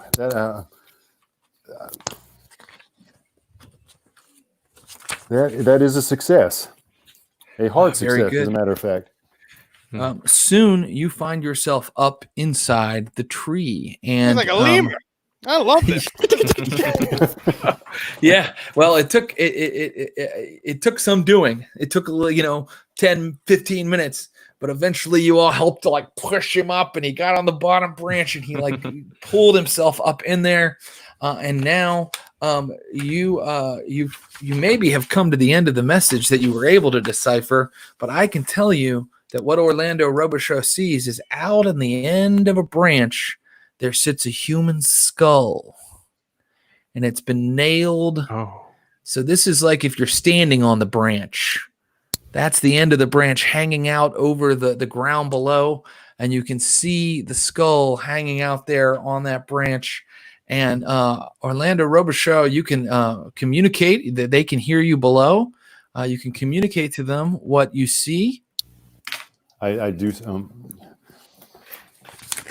What seemed to be just a pale white sphere from my vantage upon the devil's seat, now more clearly is a horrid death's head. I'm Jump up and down on the branch and try to make the skull fall down. A capital idea. I do the thing where I sit on it and I saw it off, and the tree falls down, but the branch stays there. Okay, you might break the skull. Okay. No, I do want to try to shoot towards the skull. Spot hidden for. I want to spot hidden for Cavitz and Weatherall, who are down below. Great. Mm.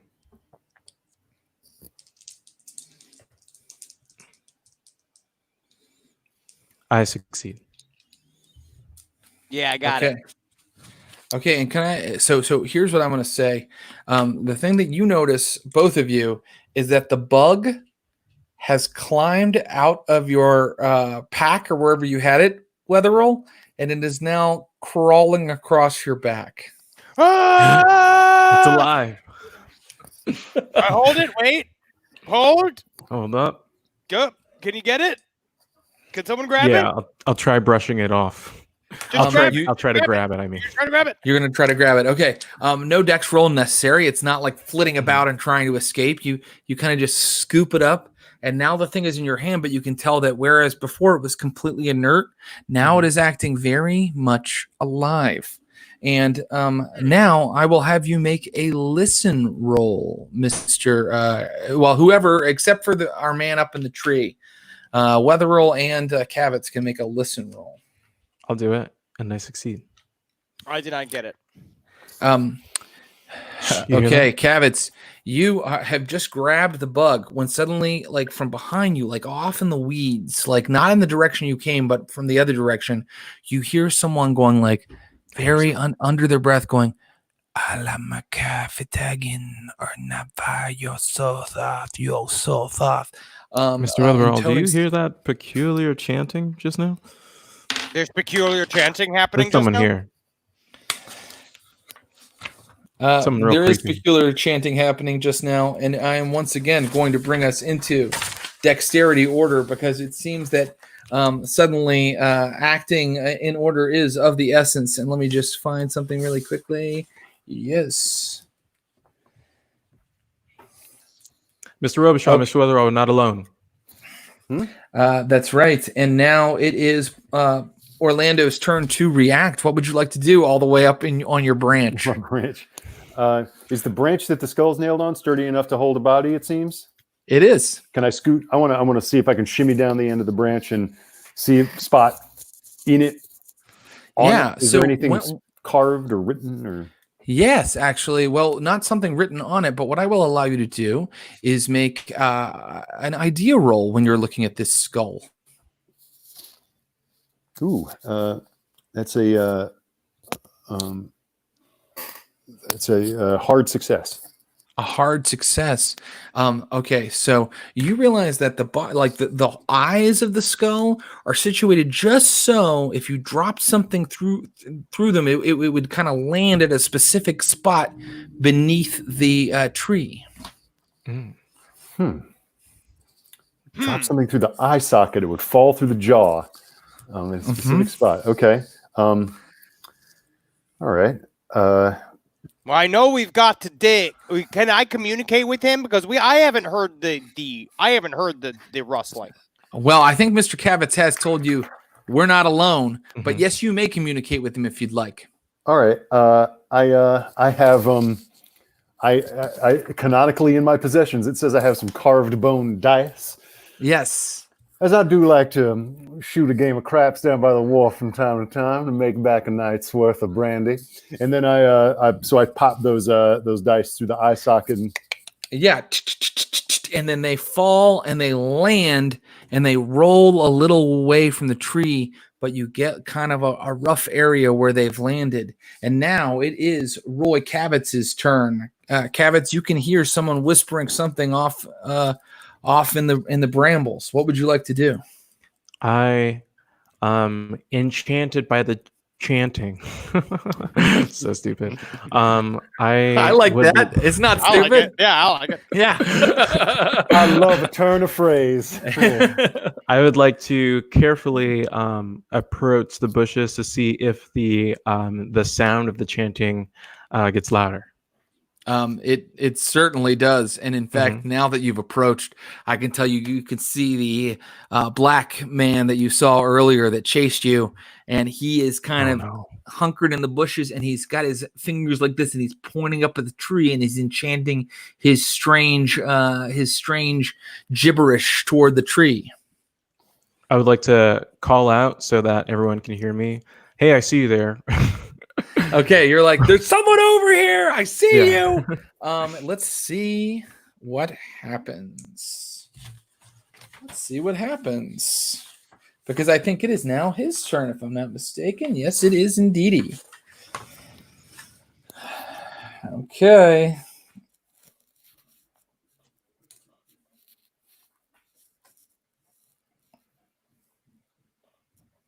Okay, boy, oh boy. All right.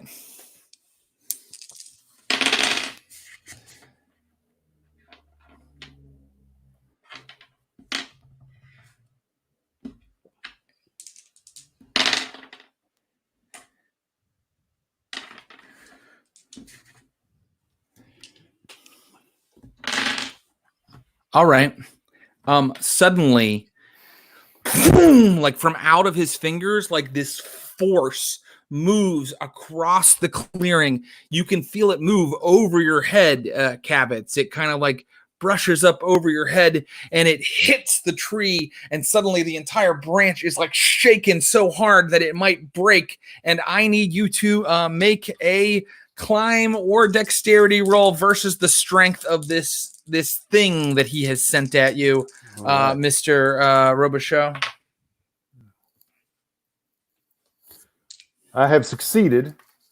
By how much? How much did I succeed by? I got a 54 on an 80.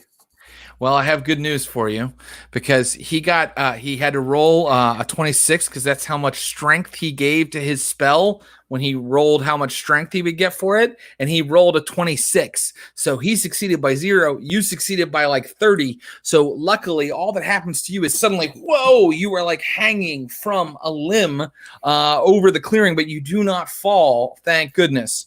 It looks like we have lost Brodie. Yeah. So we will the power continue of that spell has expelled him from the stream. Oh my God! What happened? Blasted him free of the entire Neptune Society adventure. Hopefully he'll find his way back to us. I know that my secret keeper Clinton Trucks is working on that right now. In the meantime, I'm going to rule that he was knocked down by that spell. Because when he saw a guy saying a magical spell, he was like, I tell everybody. And then it blasted him. So now it is up to you two gentlemen to act. And let's go with Walton Wetherill because he would be next in the order. Sir, all right, so I now can see him from the bushes, this guy. Like, I can look and see. And yeah, you know where. Oh, He's welcome back. Sorry, guys. I blacked out. This is what people do when they're unconscious. The adrenaline. There you are. Welcome back, my friend. Mr. Yeah, Cabot, I just he ruled lives. that. Thanks, guys. I just ruled that you didn't. The adrenaline really got to me. I kind of blacked out. That's okay. The spell sent out a blast of telekinetic force that almost knocked Orlando Robichaux completely off of the branch, but instead he's hanging from it, and it knocked your character down, but did no damage. And now it's Walton Wetherill's turn. Well, I know that this guy is obviously we have to deal with some form of attack here, and he is coming at this way. I turn and see. I mean, my first instinct is to throw a rock at him. Or do we just like you can do that? Or no like, sir, because in the end, I'm a fast talker at heart. Because you could try diplomacy if you'd like. Sir, hold, sir. I would love to figure me out. Start be like, I'll split this with you. I'll split the treasure with you. Like, let's do it. Like, let's come and let's work together. Obviously, you know more mystical powers than all we do. Can I do a fast talk? I think you can. Yeah. I got it hard. Oh, great. I think this is an important fast talk for you. So check it. And he comes out of the weeds, and he's kind of still holding his hands up, and he's like, you seek to free him. You can't fool me. I know you serve the old ones. If you mean George Washington, the dollar bill, yes. No, don't try to use japes to confuse me. I know you've come to free him from his slumber. Who are we speaking of? Who are we speaking of, sir? I only seek knowledge and to entertain. Fawn, you've come to awaken him. After all these years, I had to stop you. Sir, no. Can I roll an occult to know do I know who Fawn is? To know what he's talking about. You could also roll a persuade to explain to him that you don't know what he's talking about. I don't know what you're talking about, sir. I got a 52 on my persuade is 50, but I'll take 2 points. I'll take 2 luck points. Oh, there you go. Take 2 points of luck. Anybody who wants to roll a history or occult can roll now to know who he's talking about when he says fawn. Yeah, but I serve no god literally whatsoever. You succeeded and you persuaded him. Yes. Okay. So and let me know how people do with those history or occult rolls. I have not many stats in either, so I've failed it by just a little, so I'm going to spend 1, 2, 3, 4 luck, and now I just got it. I just got that occult roll.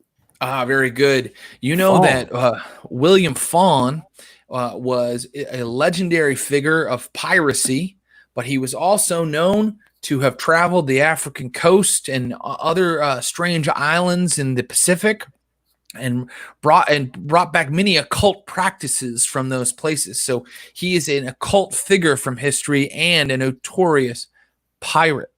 And this gentleman goes, You really don't know? You didn't purchase the map so that you could find him and set him free?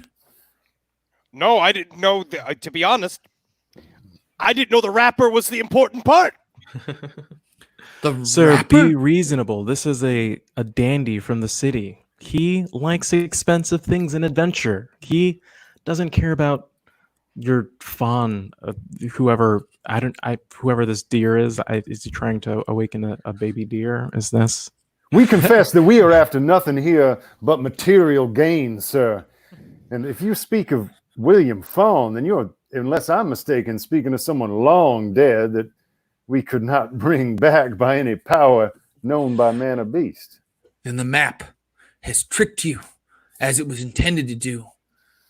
For buried in this earth is William Fawn, the notorious pirate, but also warlock, who came here and tried to create his own kingdom on the eastern coast of America over 200 years ago, before the English first settled here permanently.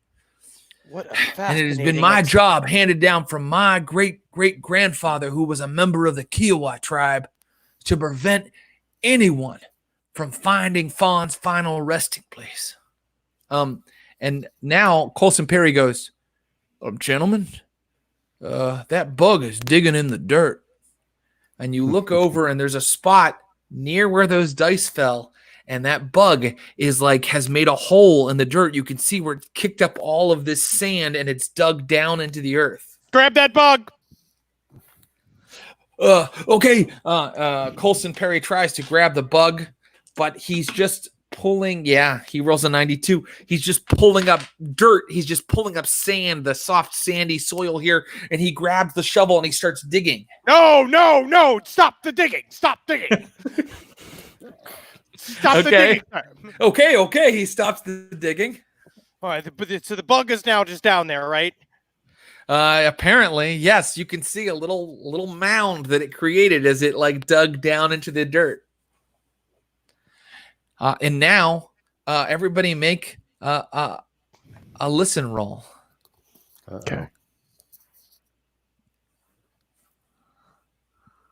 I don't get it. I do not get it. I do. So Kavitz, you're the one that hears down below. Mm-hmm. I get it hard, by the way. Oh, okay. You hear two things.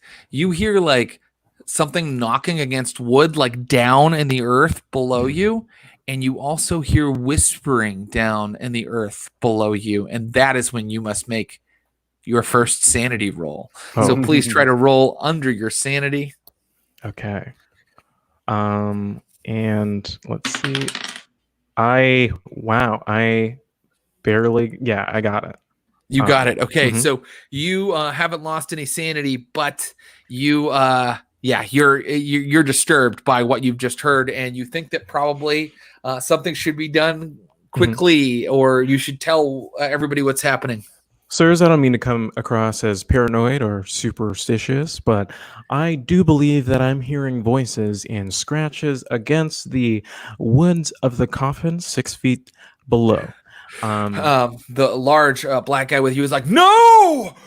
And he runs over to where the bug's gone into the earth, and he looks back at you guys. He's we have to destroy him. He will rise any minute now.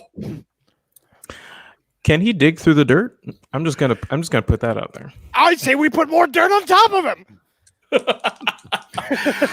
It's worth a shot.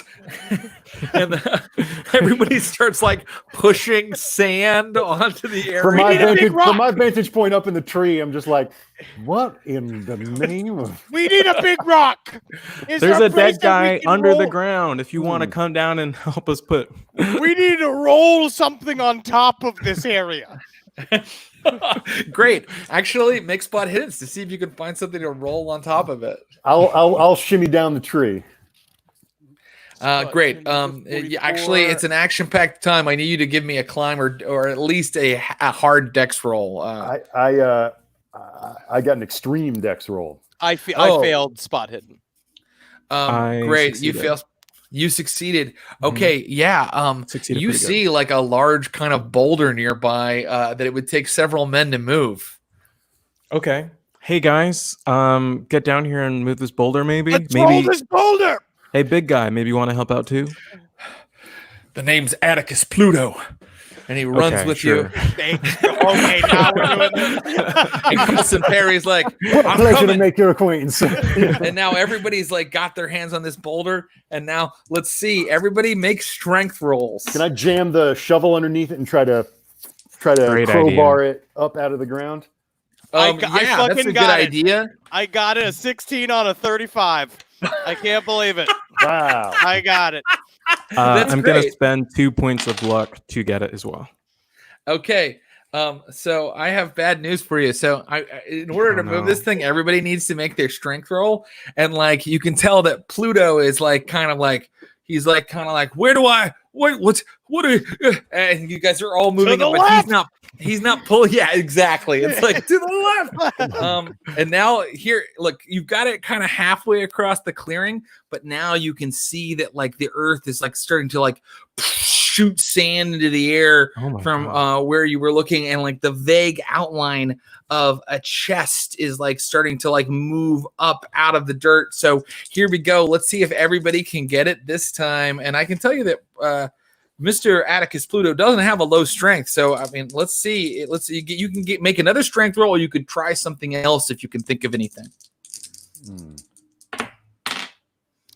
I guess I could go for another. I'm trying to think what else. Could I roll mechanical repair to attempt to use my makeshift lever?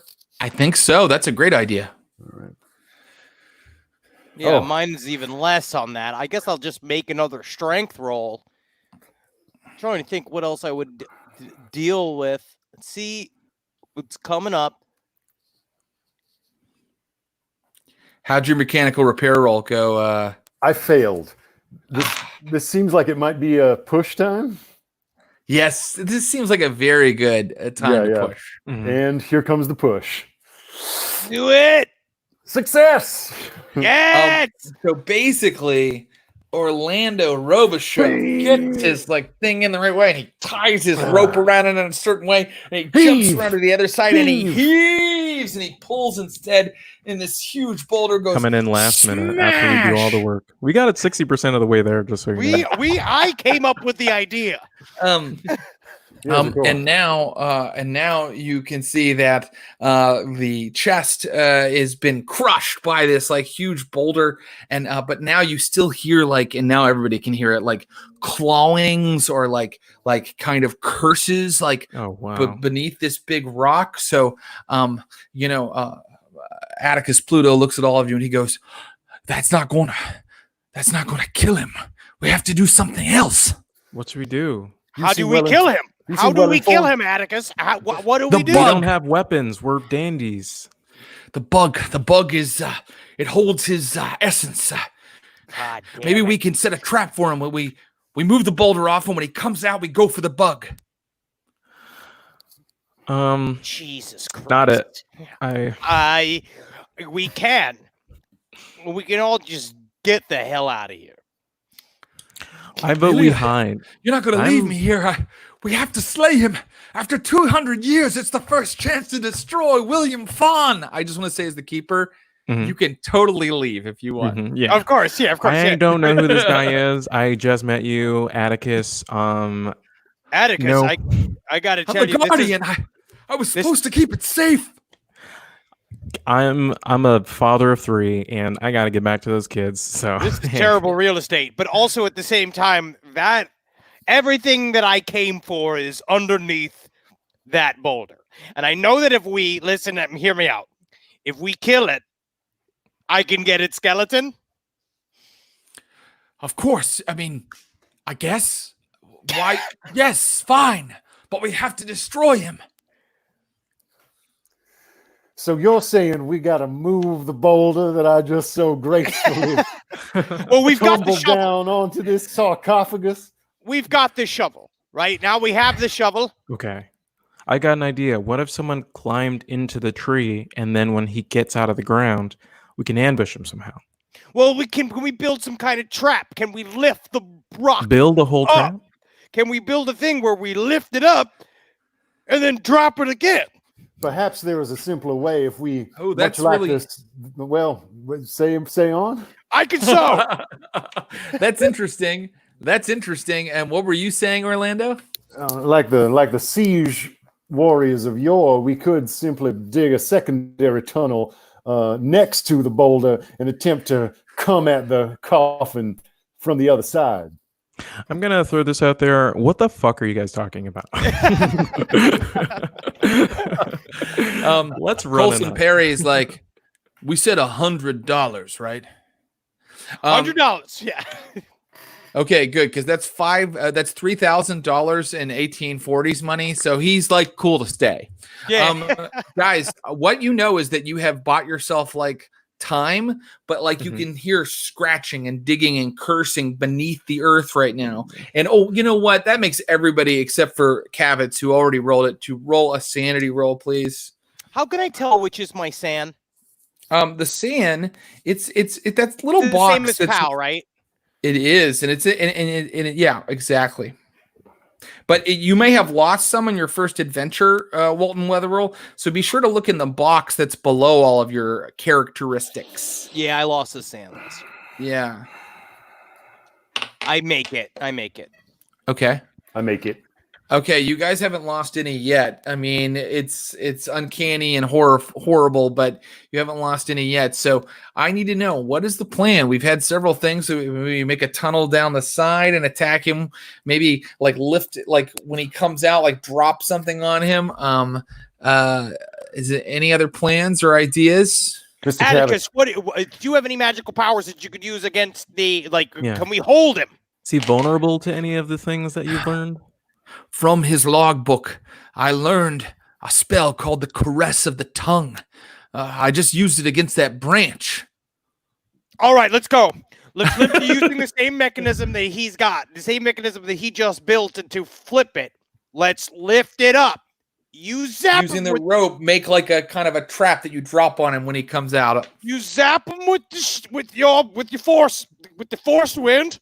Yes. Zap him with force The wind. Caress of the Tongue. Yes. And then Coulson, you hit it with the shovel.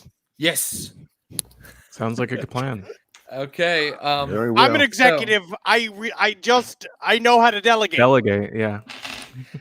10 minutes pass. And during that time, you guys are all getting into position. So Coulson gets in position with the shovel. And what do you need to make another mechanical repair roll to make this trap? All Somebody right. does. I'll do it with you too. Let me see what I Okay. got here. I don't have much, obviously. I can sew. Well, I failed that one. I guess yeah. So do I interpret that as a straight 60?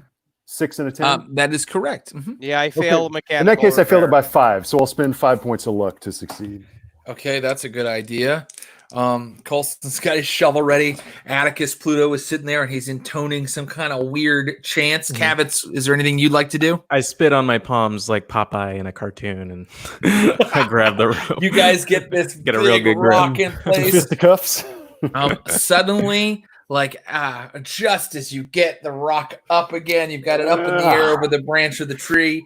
Suddenly, boom! The sand blows forward, and you were looking at a desiccated corpse with a strange, elongated nose, and it's got a scraggly, weird beard of like wispy grime and seaweed, and it's got long, like talons that are like the movie Legend. Those goblins in Legend. Is that a good description? And it's just like fucking awful, and everybody needs to make one more sand roll for God. me. I blow it. Succeed. I succeed. Okay, it's good that that you had 3 people on that rope because one of you just failed your sand roll. And let's see. They scream like the highest pitch scream. Yes. Okay. Oh boy. Here we go, Walton Wetherell. Everybody loses 1. So you lose a sand, Orlando Robichaux. You lose a sand, Kavitz. But our friend Walton Wetherell loses 4. Not enough to go temporarily insane. So lose 4 more sand. And let's see how Coulson Perry does. He does fine. He loses 1 point of sand. And let's see how Atticus Pluto does. Not so good. So he's like, God damn it. Ford, you've come back. Use the force wind. Now our telekinetic ace in the hole. He can't use the force wind, but Coulson Perry immediately smashes into the guy with his shovel. Nice, Coulson. Great. Wow. I'm glad this guy came. Thank God. And you see like that weirdly when he hits it with the shovel, this like weird like aura around like the corpse William Fawn, like it suddenly like flares up and like pops away when he does that, as he does like 7 points of damage with his huge shovel. And then you see now that the bug is like embedded in the chest of William Fawn, and bright new blood is like trickling out of it. And now you guys, it's your moment. It's your time. What are you going to do? All right. Crushify him, I guess. And You letting go? we still got to go in for the bug. That's the plan. I let go. I let go. Okay. I say something cool like arrivederci. Hasta mañana. You say hasta mañana? Yeah. Oh Hasta no. mañana. Take that. Okay. Bank. The enormous boulder falls again, and it completely crushes the corpse. Like you see its arm like go off and like bone jutting out, and yellow, like whatever was left of whatever was inside of it is like splatted out. It's like it crushes him like a cockroach. And suddenly, like, you realize that it had been dark for a moment, and now the clouds part again, and the sun shines out onto this tulip tree once again. And now you are left with a boulder, an old corpse, and a hole in the earth where you can see a chest popping out. Ooh. Oh, dibs. I guess lift up the bolt. We'd have to move the boulder to get at the chest. No, you would not. The hole in the chest are a little ways, just a couple steps. He kind of stepped forward a couple steps, and then you crushed him. Can I notice anything from the outside of the box? Can I look at? Is it like what is the description of the box? It looks like it was like a huge, classic treasure chest, wood, iron banded, but it was shattered by the guy ripping his way out. I'd like can I do a spot hidden or just go look inside? Can I openly look into it? Sure, you may. Absolutely, you may. You can go look in. Would you like to? Yeah. Okay. Yeah, I'll go look. You're looking at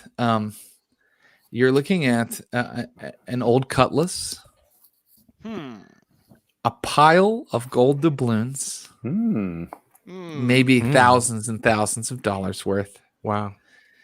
And a book laying on top of that, and a brown sort of like thing wrapped in cloth. Oh, again. I'd like to pat Atticus on the shoulder and be like, "Hey, good life's work, dude. You did it. Congrats. Sorry about that screaming back there. Are you okay?" The bug. Where's the bug? It's still attached to him, my good man. Is it to be assumed that the bug was splattered along with its host? I think we got it. You don't understand it. It's a phylactery.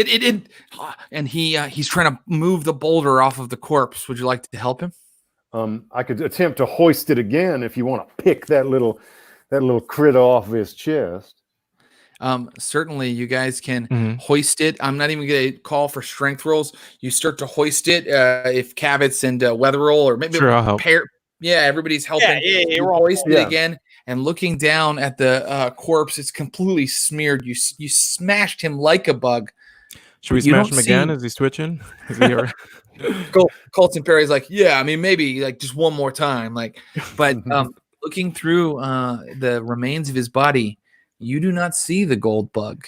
And now everybody make a spot hidden roll.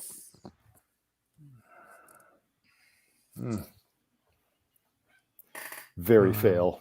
I I missed it by 3, but I'm going to I do succeed. 3 points, so I'm gonna get it. I do get it. Okay. I Gentlemen, succeed if you want to hold on to your luck. here's how we're going to end the adventure. I am going to tell you what you found in the chest afterward, but the way we're going to end the adventure is this.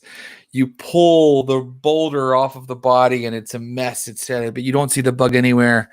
And then Wetherell and Kavitz look up into the sky, and up among the branches of another tree, yards and yards away, you see a glint of golden light as the bug flies off into the sky as the sun goes down. The soul of William Fawn perhaps has escaped you this time. And I will say that there is a cabinet in the Neptune Society, in their Hall of Curiosities in Limehouse. Behind a glass case, there are many different insects. And in the center, there's an insect with golden wings and a death's head pattern on its back, sitting pinned into the case. And if one goes and looks closely at it, it twitches one wing. And that is where we will end for today. I will tell you what you found in the treasure chest. You found $1,000 worth of gold.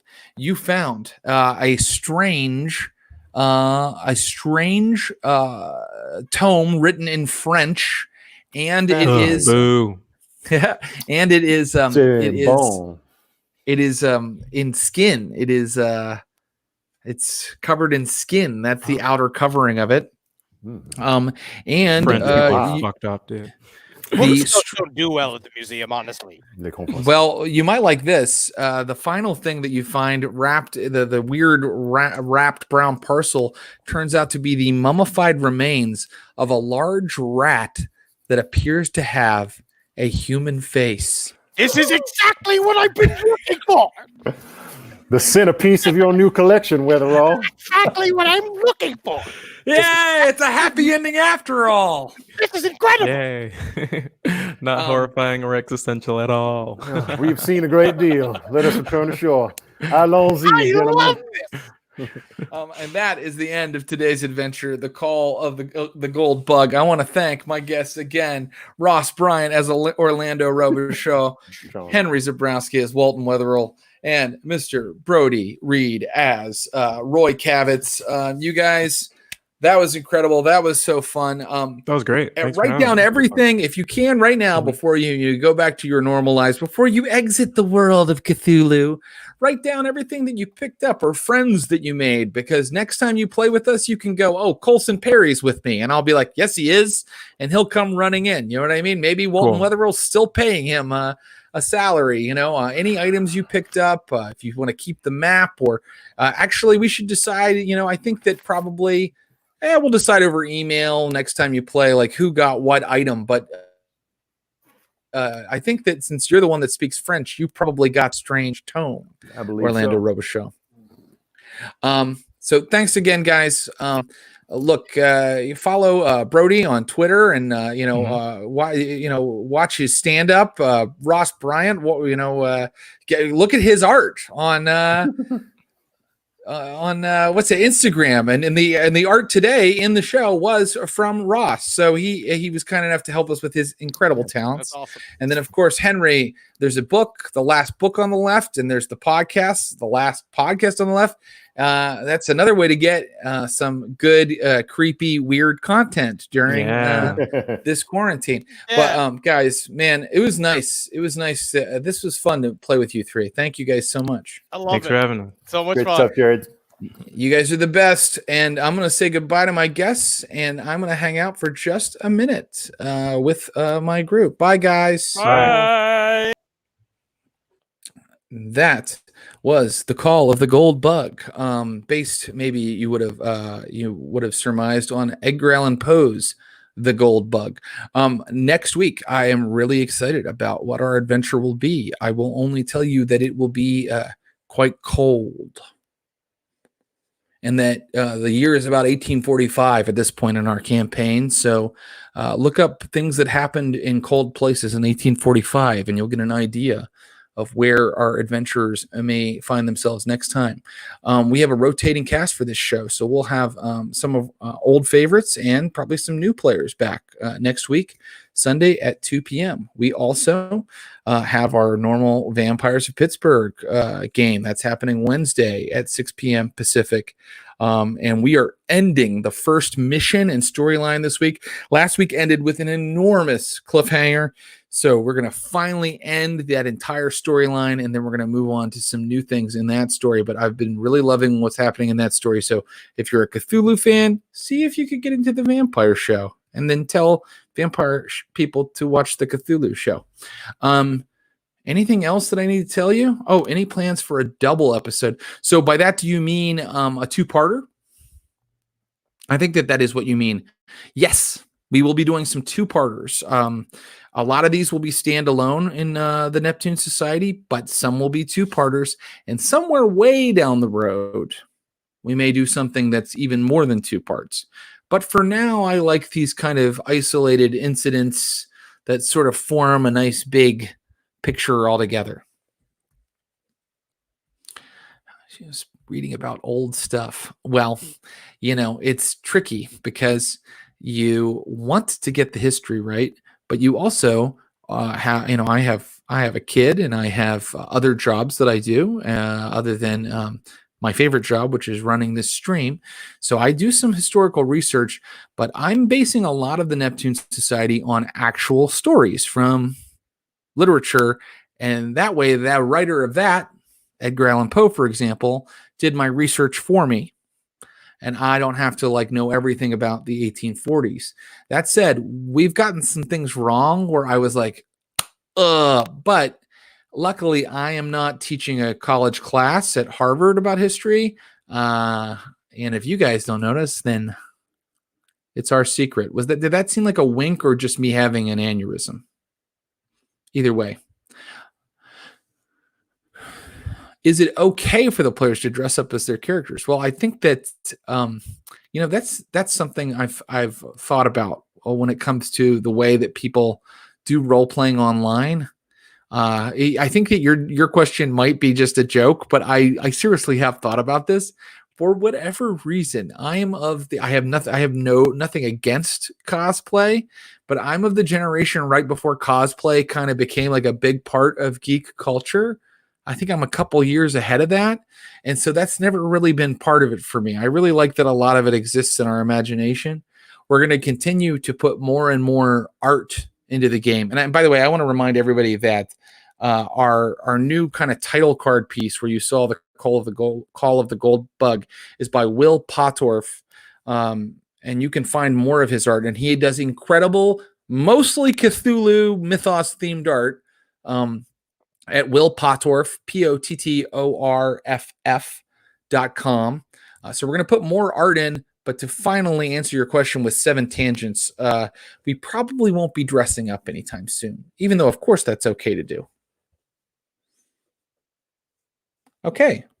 Well, I think that will do it for today. You guys, we love that you watched our adventure today. Tell people about it, tweet about it, and we will be back next week with an Arctic adventure to chill your very bones.